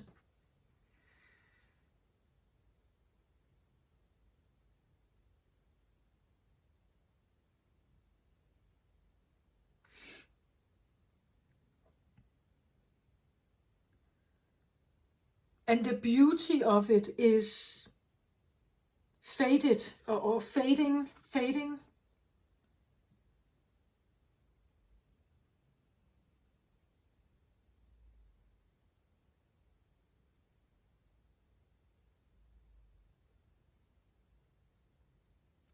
It could be the feeling of like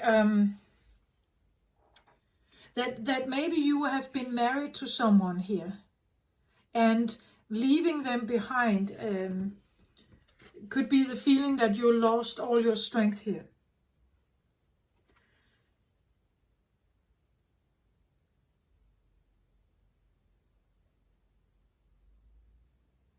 There's a sense of grief, of longing, of maybe regret, or I've wasted my time on this, right? I put in all my strength. I put in all my strength into this, and I'm leaving now with maybe the feeling of nothing.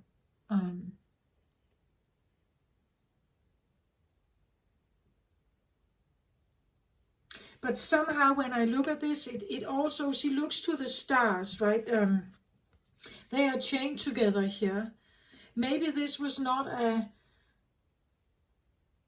at least reversed here. It was not, I get the feeling a little bit like of dreaming, like a fantasy. Something was, if I could just be chained together with this, it would be this fantasy power couple thing, right? Then I would have my beauty, right? Because the beauty I get from the lion, as long as the lion is with me, I know I'm worthy, right? I know I'm worthy, and I know I'm beautiful, I am prioritized, I am maybe even, seen. I have, when we accompany each other in the world, I now have a face. beside this one. I am someone. But if I'm no longer with this lion here, it's like it's more difficult to face the world maybe. And also the feeling of like fading beauty, like it's the beauty or the feeling of being nourished and strong and powerful has gone here. Maybe because someone walked away. Because someone walked away. Or is no longer filling the cups here. Like they are just tipping over. And now there's a feeling of grief, loss, sorrow. That's why the moon is here, right? A full moon is a big one, right?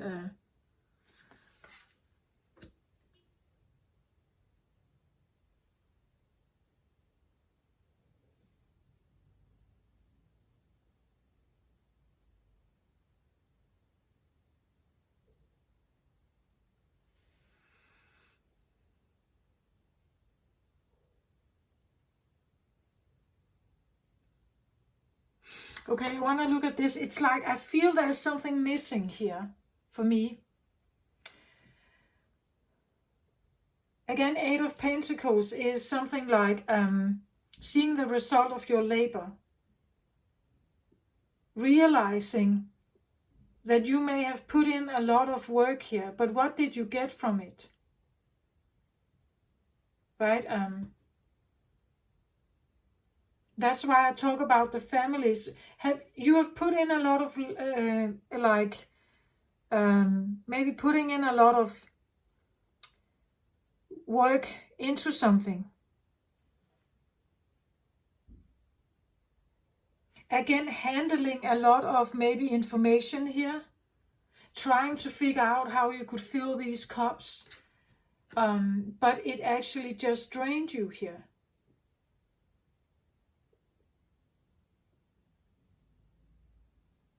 And again, as I said, with the Mother of Light and all these information, you could choose something else, right? It's like you could choose something else. Why put all your effort into something that is really not helping you here? Let's have a look at this card. The Tower, yeah, something had to happen, right? Something had to happen here to maybe show you, or to show, you could say, if we still talk about Earth here, it could be that something had to happen where you were facing what you actually have been putting your effort into. And you should receive a result of your labor, right? Someone should be happy for what you have put your work in. Someone should show you respect maybe, or motivate you, or support you. But that's not what I see. It's something that drains you. It's something that just feels like it's gone. And you had to see that, right? That had to fall down. It had to be shown to you.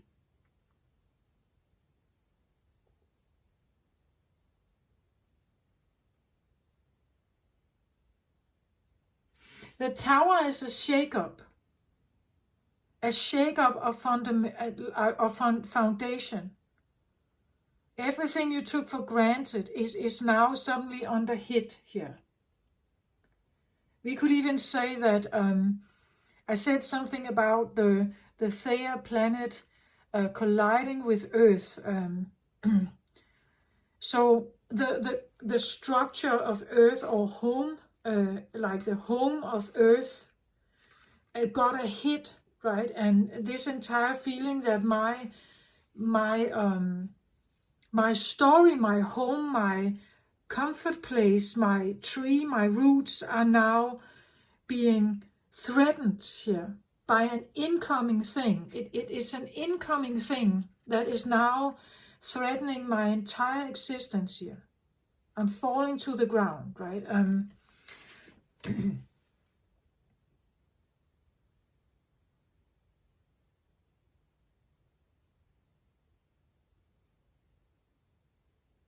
If I should talk about this, it would be the feeling that,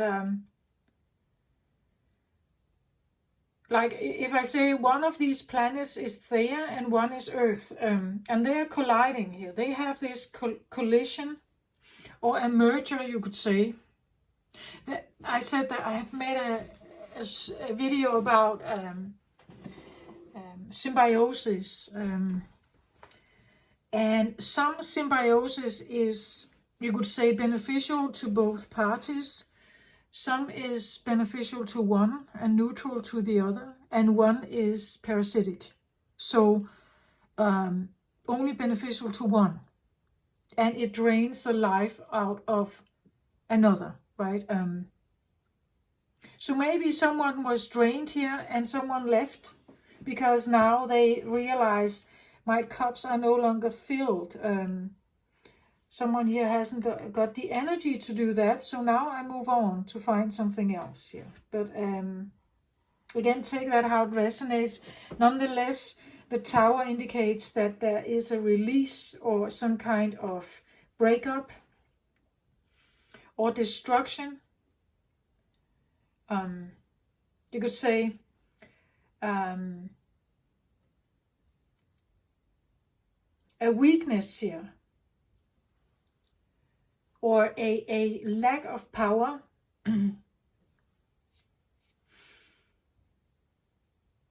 It comes across like a battery that was full charged once, that is now very low on energy here, right? So maybe at one point when they collided, it was one was very powerful, and one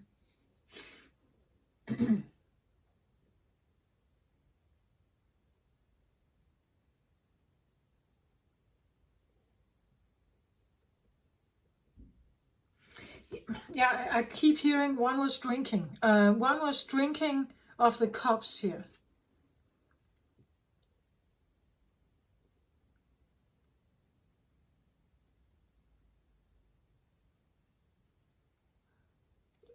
But it's just that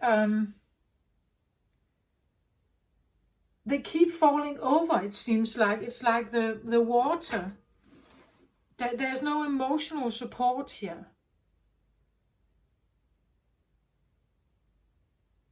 And maybe that's what you realize, that putting in a lot of effort with something that is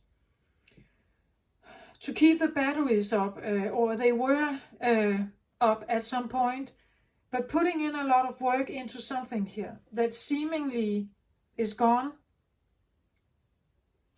that needed to be shaken up.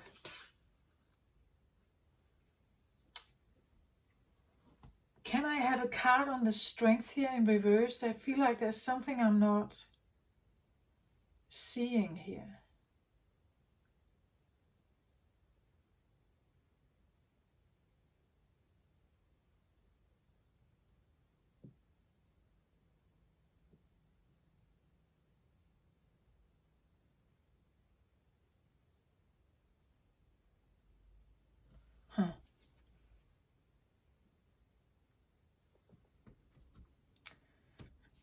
So I get the Magician here as a clarifier.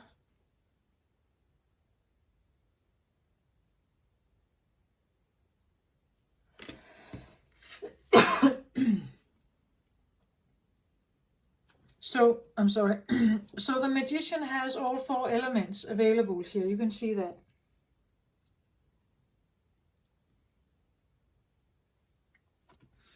And fitting that we get the Magician, Gemini, Virgo energy.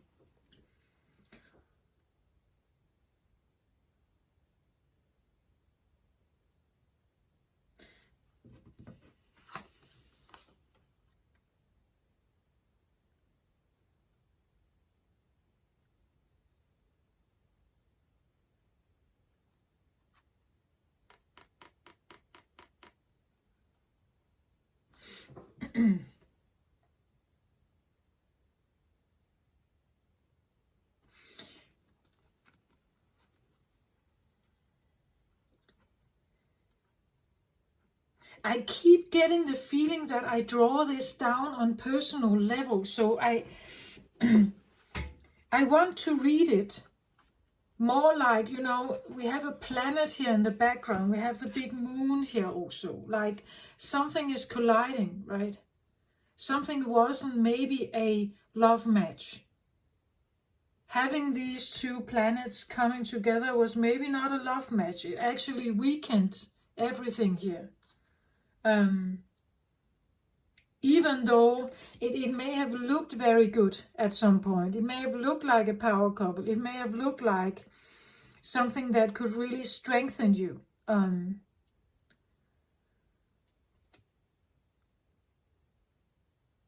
I just get the feeling the more energy that was put into something, it lowered the energy to the point of walking away, or someone walked away because there was a crash here.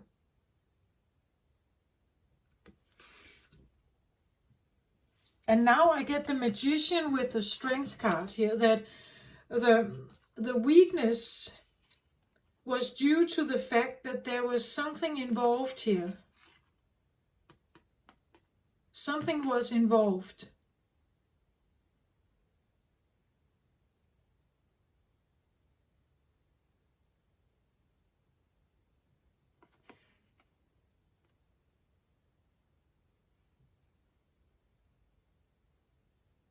When I look at in his forehead here, we see like orbits, right? That orbit around each other. It's and the big like green planet in the background.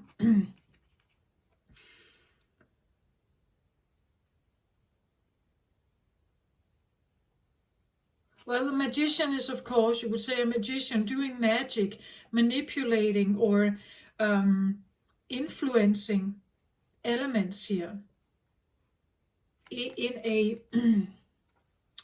a constant eternal flow of interaction. We could see these as particles also. They are constantly interacting with each other, and they can collide, right? The spin here can eventually collide, as can these.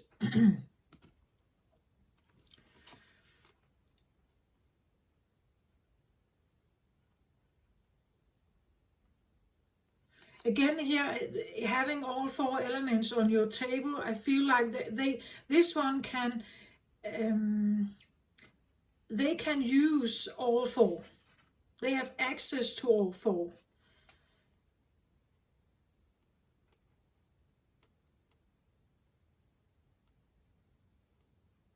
And again, either there's this feeling that I lost someone who could do this, who had the magic touch or the Midas touch, right?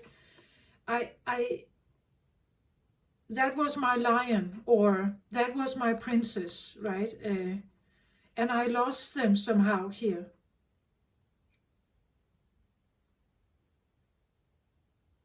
The moon, as I said, is regarded to be a fragment of Thea.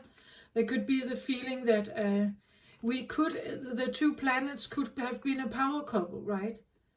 But them merging was the merger of the elements that eventually were drawn together.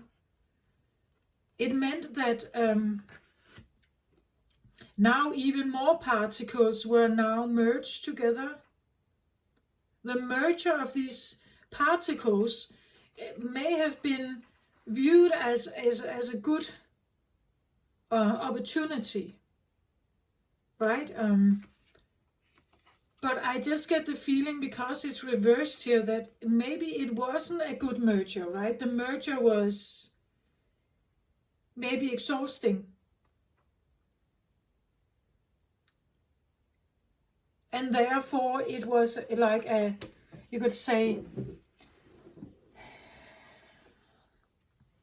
it felt like a ruin or a destruction. The merger of of the energies here. Destroyed something.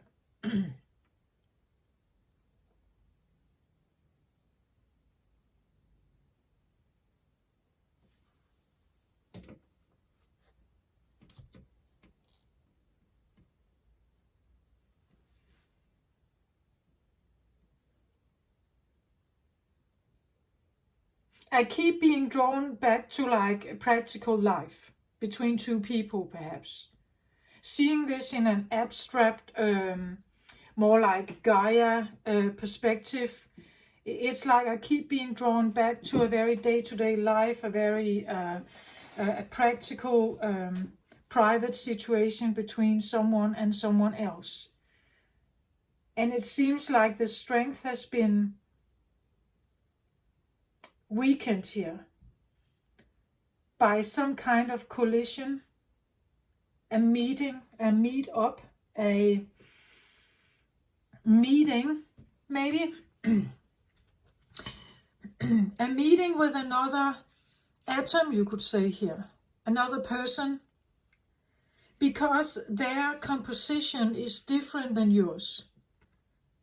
Their composition was either weaker than yours, and therefore you walked away because it didn't feel right, or their composition was actually stronger, and being in the proximity of them drained you, right?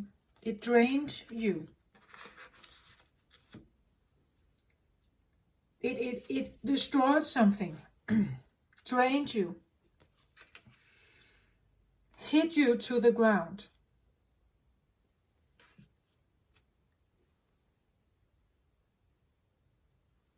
Can I have a clarifier on the Eight of Cups also here, please?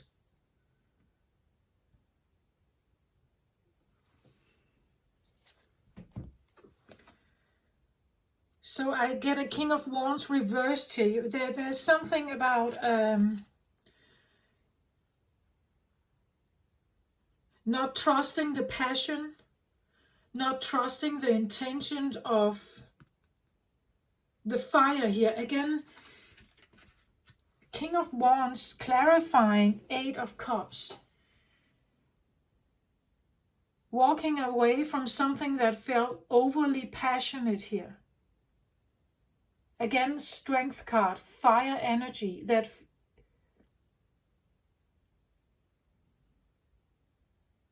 the potential of being a power couple here with someone was maybe very enticing with the Leo here. A King of Wands could definitely be a Leo, right? Sitting on top of their throne here, like a majesty. Being very determined to have it their way, perhaps. They can be very will-strong, this one, right? They want the best they can have. And if they have an eye on you, look at how enticing this look is. It's like I see it a little bit like a predator who has like looked or found their prey, right? Like they've locked their eyes on you. But reversed here, I feel like the intentions may not be that well, right? Maybe that's why you walked away here. The intentions were, it was too much, or it became too enticing, too obsessive, or too domineering, maybe. That you had to walk away from it. You didn't trust it. The magic or the power or the obsession or the passion, the lust, maybe. You didn't trust it. You wanted to walk away. Maybe you realized that there is no love here. There's only lust. And it has nothing to do with love. And you're walking away here because maybe you put love into this, but this was a waste of time.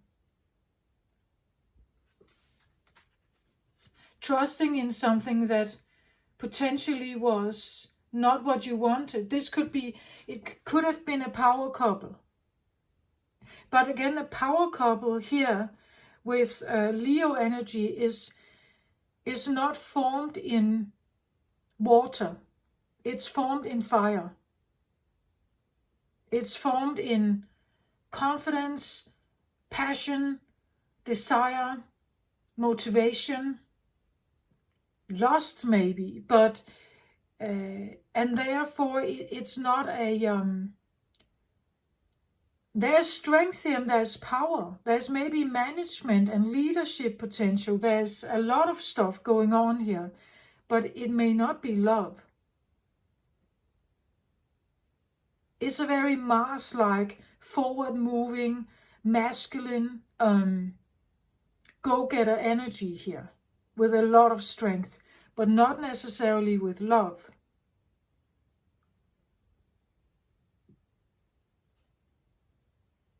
And somehow I get the feeling that, I wouldn't say dark magician, but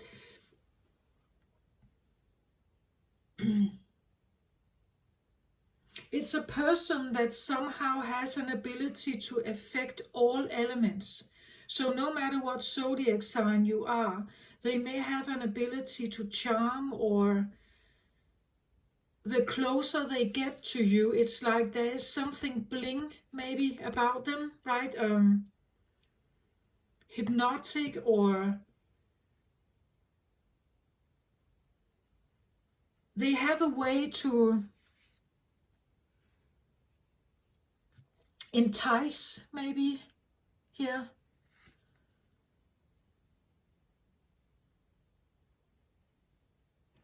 Yeah, that's what I feel like, a way of enticing, hypnotizing, or keep you in a spellbound. Yeah, spellbound. That could also be the feeling that you may have been with this one, believing it was a power arrangement, a very good, confident, like an upliftment, that you found your beauty in this, right? You found this was abundant, but you were chained to them here. You are chained to them, or they were chained to you, or you were the lion and they got the chains around you, keeping you as a pet. But you were there because of this one's beauty, or this one's power, or their strength, or something. But somehow I get the feeling, and there was maybe a lot of spotlight here, fame, money, traveling, good times, or, like money, yeah, abundant times somehow.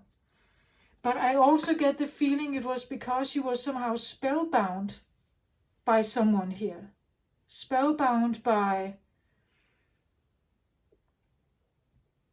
a way they could, like, mold. Maybe they were a very successful person, like they could mold from bits and pieces and somehow entice it all together. We could even say that this is a creator energy, right? That this represents the particles of the universe, and somehow with a certain element of spellbinding or magnetism, you could make them orbit and you could gather them together and build something, create something. You could see this as a creator energy. God, maybe, I wouldn't say necessarily, but this idea of like a planet, the bling element, right? There could be something about the bling that that they have a way of like putting the best foot forward. So this is what you see. You see the best foot. You don't see the shadow, right? You see the best foot, the bling, that they could build from small things, maybe, that they can build from nothing. They have a way of forming, molding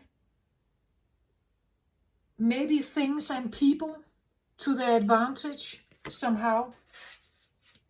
Feeling a bit spellbound.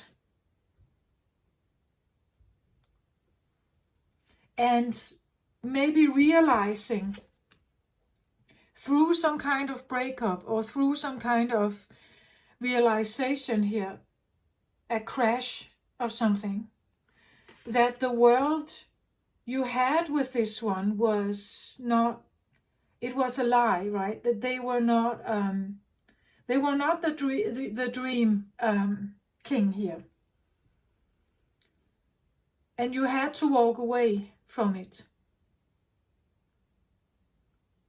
And somehow when I look at it, it's like he's looking to the moon, almost wishing he could be there instead.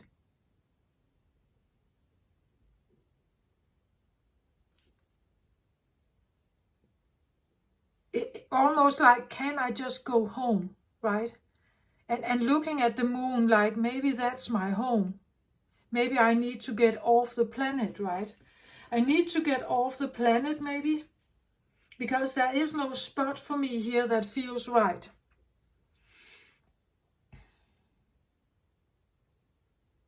Maybe the moon is the right place for me. Maybe the composition on the moon is more loving or more caring or more considerate, because being here or being in this city is not right for me. I'm constantly reminded of someone where I put a lot of energy into it.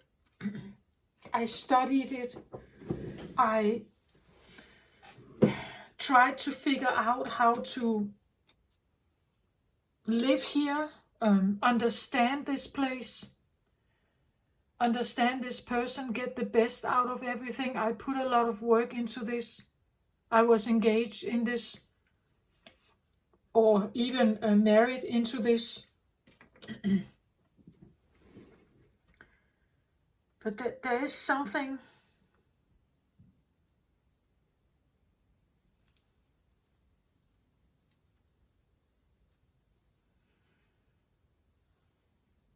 Could I get a card on the Tower as well? It feels rather personal, actually. It doesn't feel like a.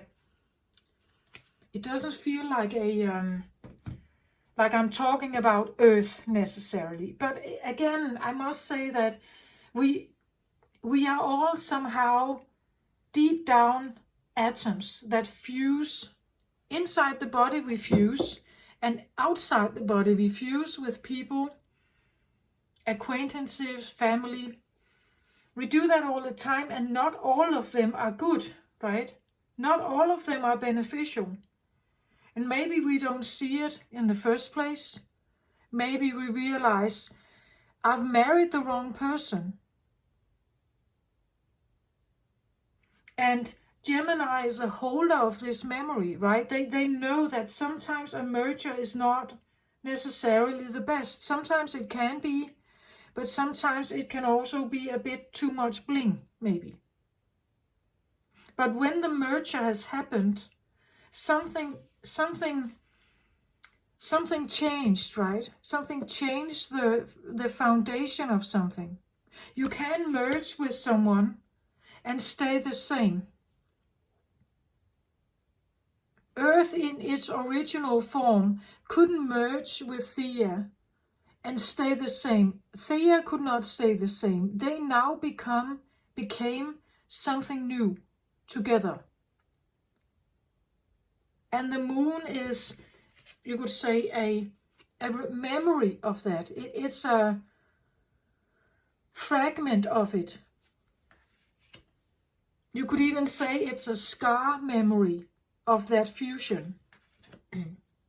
And I feel like maybe Gemini could be a stronghold of this, the twin element, this idea that there were two, the duality aspect, and they became one. But what if they are not, right? What if they were separate?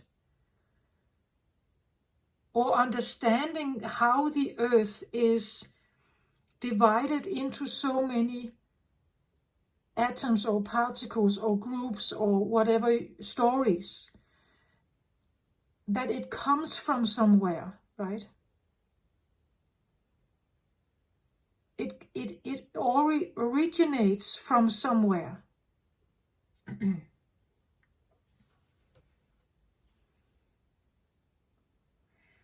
And now I get the Five of Pentacles here. Sometimes a merger is not, it leaves something.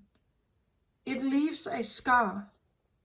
It leaves devastation. In this case, it was a merger that was devastating. As I said, the merger between these two planets was an Earth killer, planet killer. It was so big that it could destroy both parties, I believe. Both planets took a major hit. It left both of the planets with, you could say, fragmentation. That the planet is no longer a big, massive thing. It got a hit where it was shaken in its foundation. You could say, like, into pieces, like puzzle pieces. Something that was supposed to be dense was not now like puzzle pieces. Meaning, like, it was no longer strongly glued together. Now it became you could say, it got shaken up. It got, the fundamental thing here got maybe a feeling of unsafe, or not whole anymore. I'm fragmented. I'm not whole anymore. I'm not me anymore. Now I am a blend of something. I'm not me anymore. I'm a blend of something. And maybe the twin element of Gemini is the holder of this energy. That every time I fuse with something, there is a potential of something that could be good. But there's also a potential of me becoming fragmented, that I'm no longer me, that I become something else.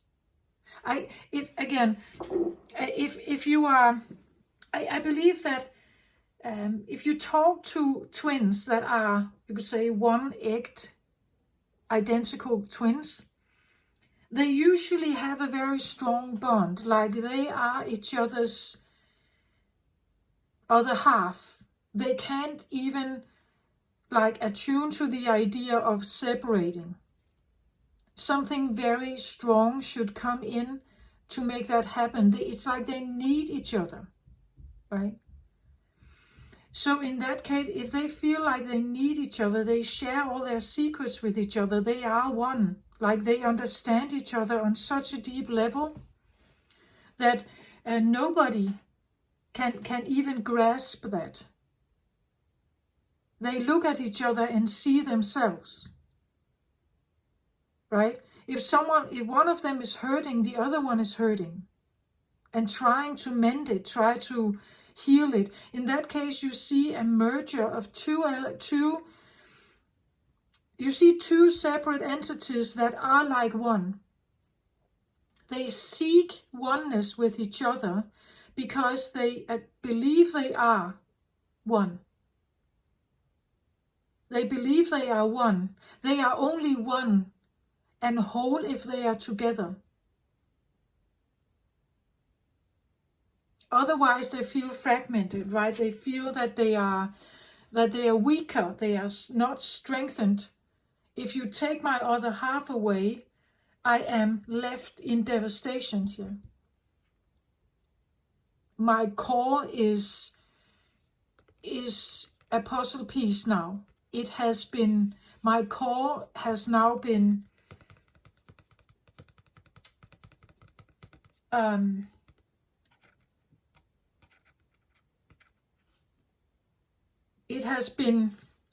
my core has been fragmented. I took such a hit. The hit that occurred fragmented my core.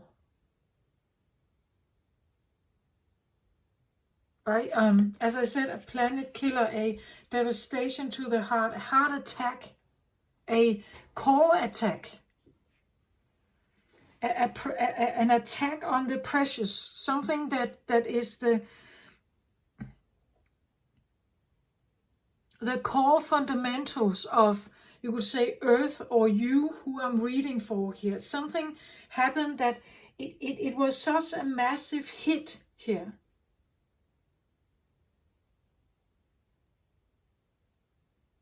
And that makes sense with the grieving part, and this, that I have to walk away from something here because it showed up, or it proved itself to be not a good merger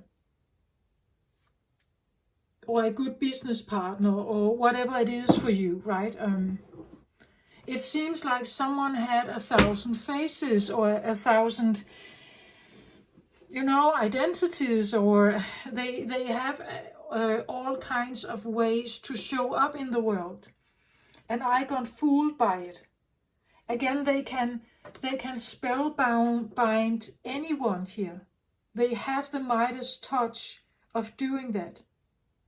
They can create connection with everything here. They have that touch to them, right? That this is what they can do. And I got drawn in by the bling, perhaps. I got drawn, again, as I said, that's what I feel like if you sometimes look into Gemini eyes. They have this bling, this light that just, like a little child that eats, as I said, ice cream for the first time, right? This bling of wonder and joy and pleasure, right? Maybe they have this feeling, they like a spellbinding way of enticing pleasure around them, that you want to be there, right? That you want to be there somehow, but being there actually weakens you. Maybe because someone is very successful here. And how do you measure up with that? Can you measure up to that? So being around someone who is very capable, very talented, as I said, someone who can mold and shape everything out of bits and pieces, someone who is very crafty maybe. How can you, I get the idea that you want to be with them and around them and linked to them or married to them. But, and maybe it made you look good as well, right? Maybe it made you look good to be around someone like that. Or again, this could be the crafty person and this could be you, chained to them somehow. But again, we have to understand, why were they crafty? Did they draw energy from you? Again, the King of Wands reversed here is not a good character. They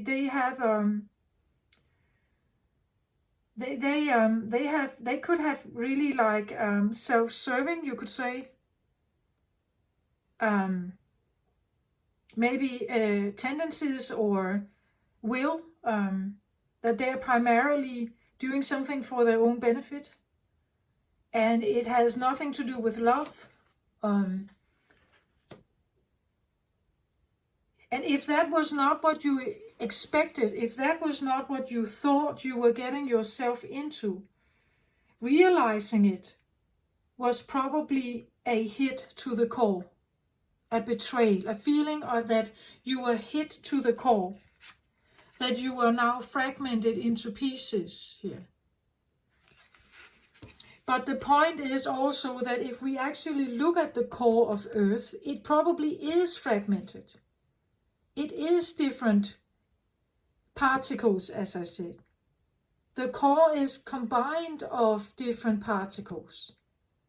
But realizing that within yourself, that you could even be a bad person, or that could be the feeling that everything you knew about yourself is now falling to the ground. Everything you thought about others is falling to the ground. Everything you thought about yourself is falling to the ground.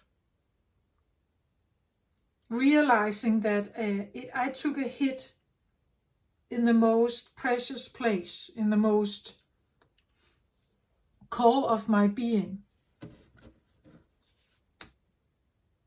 The same thing with Theia and Earth, right? When they hit each other, it was a total devastation, I almost want to say, on both planets.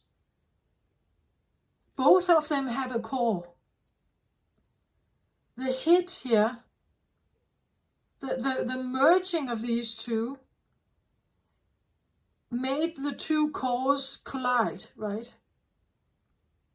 And we don't know what that means to a planet. Assuming they have feelings, what would that be like? If it was a good merger, it would probably have strengthened them, right? It would have given them a feeling of like, yeah, a power planet, right? A planet of total confidence. And we would probably all carry the feeling of total confidence. But isn't it right that we carry both? We all have doubt, right? We are doubting others. We are not sure that all symbiosis is good. And why is that? Where does it come from? Originally, where does it come from? I believe that's the twin energy. It comes from that collision. It comes from the meeting between one atom and another and the fusion of it. Sometimes it can be good. Parts of it was probably good, a particle merger, but some of it also was devastating because the two planets are no longer two, they are now one. With an element flying around as a total constant reminder or scar here. Right? A constant reminder or storyteller even. The moon here is a constant storyteller on Earth about the collision. If the moon wasn't here, we wouldn't be reminded about it. But it's always here.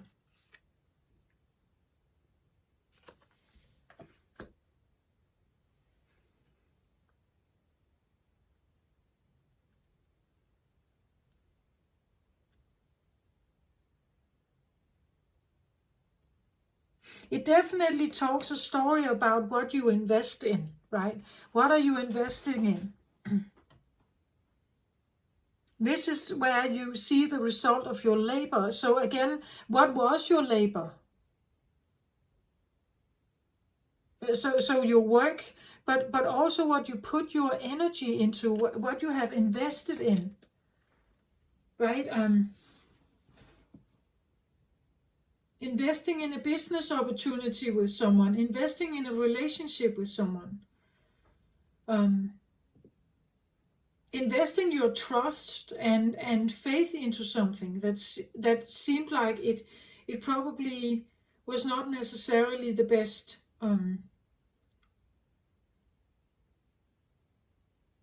Something that shaped you to the core. Maybe you, again, this could be the feeling of losing everything. I said something about investing in a project, right? Where you are making documents where if it fails, you risk your home. You risk your home if it fails. And this talks about that, like the core, the hit to the core, the home. The basic safety, the place where you should be sovereign, right? The place that should give you shelter and compassion and understanding. Here we see a beggar too, right?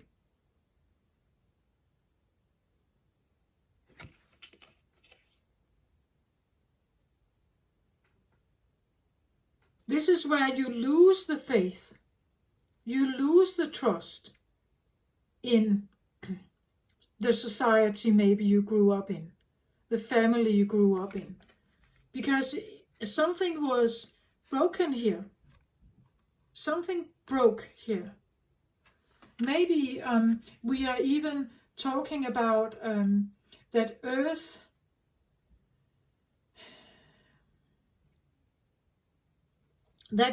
is not just Earth. Earth is, we see Earth as like one entity. But what if it was comprised of a lot of different grain, you could say, or particles from the get-go, and merging with Thea made it even more than that. That Earth is not a separate entity, that maybe there are different voices in her. Maybe she has different voices here. That's why we have all the narratives. That's also why we have doubt. It's also why we have mistrust and trust. It's why we have all these different, because she's telling her story, right? She's telling her story of what she has experienced. As would your grandfather do, tell you your story of what his life was like. And you're listening to it. I feel like what I'm trying to do here is like telling her story, or trying to tap into it and tell her story, right? But I know that out there's also a story of success. But in this case, I feel like it's a story of misguided trust, perhaps. How you put effort into something and it didn't amount to anything. It shaked your core. Something had a spellbound on you, or on Earth maybe. Maybe Earth was very attracted to its opposite. But the merger, in the merger, she could not stay the same. Thea, could not stay the same. Now they became together something new. And the moon is a constant reminder of that. Whether it was a good merger or another, I'm not sure. With these cards, I'm not sure. Because we all carry the doubt. Maybe not as children, right? We get a best friend. But if that best friend at some point betrays you, or they lie to you, or steal from you, or take from you, or they choose to walk away to have a different friend, we are now suddenly unhappy. We are now suddenly terrified. We are alone, perhaps, right? We lost something. We are grieving. We are unhappy. Maybe we are even needy. We want them back. We are persistent, right? So now all other kinds of feelings come up. And all of this exists. It's part of the 10,000 names. It all exists. And I believe it's because she has experienced it, right? She, Earth, or all the voices of Earth, is telling this story. And it keeps telling it through all of us every single day, every time a child is born. A story is reproduced. It's given new life. We keep them alive. If we want to help Earth into a new dimension, into the 5th dimension, we may need to change the stories a little bit. We may need to remind ourselves that there are other aspects to life than this. That even though we are shaken in the core, we can move on. Right? We can actually have a better or a more abundant life. It's important to remember all stories, not just the bad ones.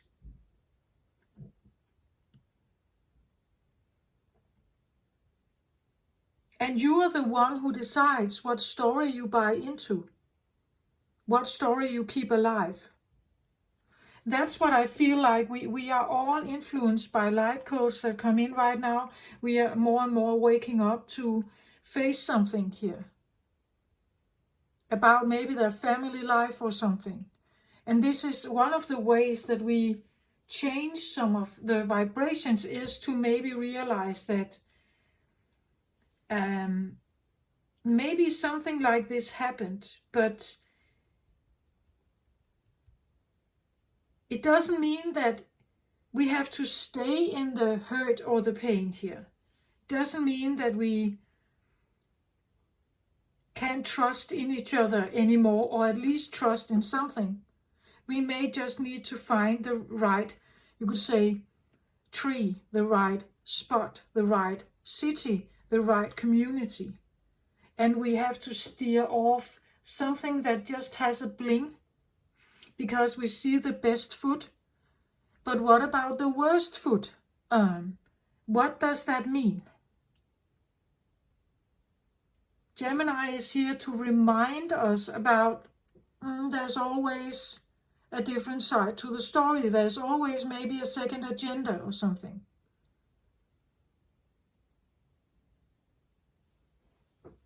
So to raise the vibration, to help her raise the vibration, we raise it as well. Maybe tapping into what may be your core wound could be of significance, that you realize what that is and figure out if you can heal it somehow. Help yourself getting out of the grief or the pain here is a way of helping Earth, helping yourself, of course, make new choices, but also like to walk away from something that really is not good for you. Maybe if the spot isn't there, if you have been looking for the right spot or tree, maybe you need to plant it, right? Maybe you need to plant the new tree. And maybe others come to you now because they figured out that whatever you are broadcasting, or your tree has the most beautiful flowers they've ever seen. They're very drawn to that, right? Maybe now you're writing a book perhaps, or you're doing something here, broadcasting or sending or writing something, creating something. And what you are creating is now becoming maybe a new spot or a new tree, a new story, a new identity, a new family. And those who may like that, they participate or they come closer, right? Maybe they find your tree or whatever it is, your spot, your message or something. Maybe they find it and like it and they will join you. But I'm just saying, you have more than one voice. You have more than one face. You have more than one memory or one identity. You can have another. It's all up to you. But as long as we keep a story alive of misery maybe, and lack, and core woundings, and whatever this story is, that we can't trust in each other, that we get spellbound by the mask that people wear, then we keep one story alive. And to change that, we need to maybe make a new story. Allow for a new story.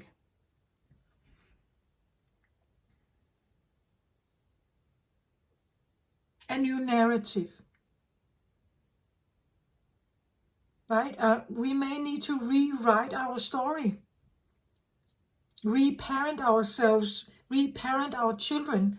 We may need to be brave enough to address something that may not have been addressed earlier on, to figure out if someone has bad intentions, to look through them, right? We have to be able to trust our gut feeling more, perhaps, right? Or to go into the core here, to figure out our core and what may have happened at some point, that if you are not trusting in other people, why did that happen?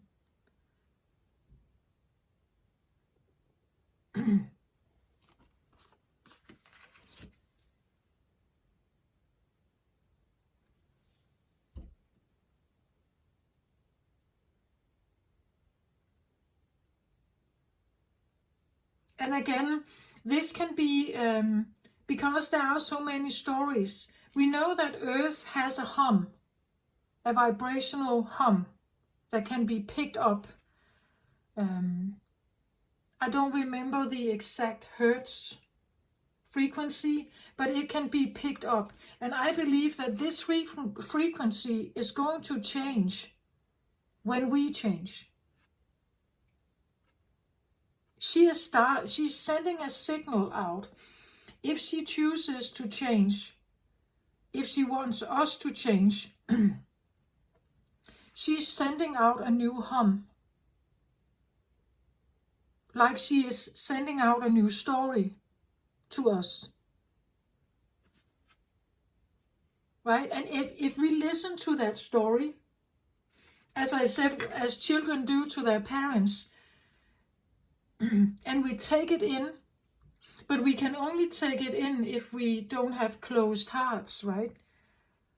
I believe the new children that are born, they are born with open hearts. They're supposed to keep them open so that they can hear the change here. And they will probably be front runners of like new beliefs, like that they will not comply with the old stories. They will not comply with the old stories.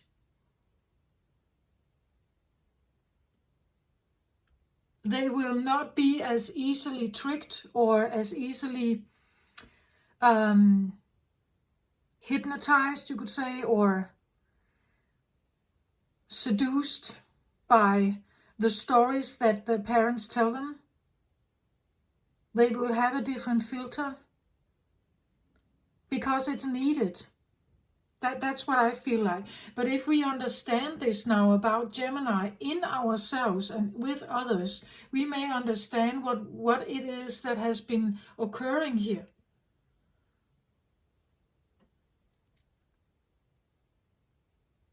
How the merger with something doesn't necessarily bring abundance with it. Maybe it brings destruction before abundance, or it brings destruction and a shake-up of the core. Maybe we need in ourselves to have a shake-up of the core before something else can be done. Things has to become so bad that we have to react, right? Sometimes things has to become so destructive that it threatens our life before we take action. I hope you get my point of this. This is what I have for you, I think, this time around for the Gemini memories, Earth memories, maybe subconscious beliefs that you are carrying. I hope this somehow helps out there, at least. I tried to figure some of this out myself. Become aware of the stories you tell yourself and you tell others and you tell your children. Allow for them maybe to tell another story. Allow them to influence you also. Even if you disagree with them, just sit with it for a moment, right? Allow for the 1,000 faces, 10,000 faces here. Because they all carry a story that has something to do with the memories of Earth. That's my personal belief. And that's what I'm sharing here. Okay, this is what I have. I hope this helps somehow, or it may have just inspired you to, like seek within and figure out something about yourself. Yeah, that's it. Take very good care of yourself out there. I wish you the very best. Love and light. Bye bye.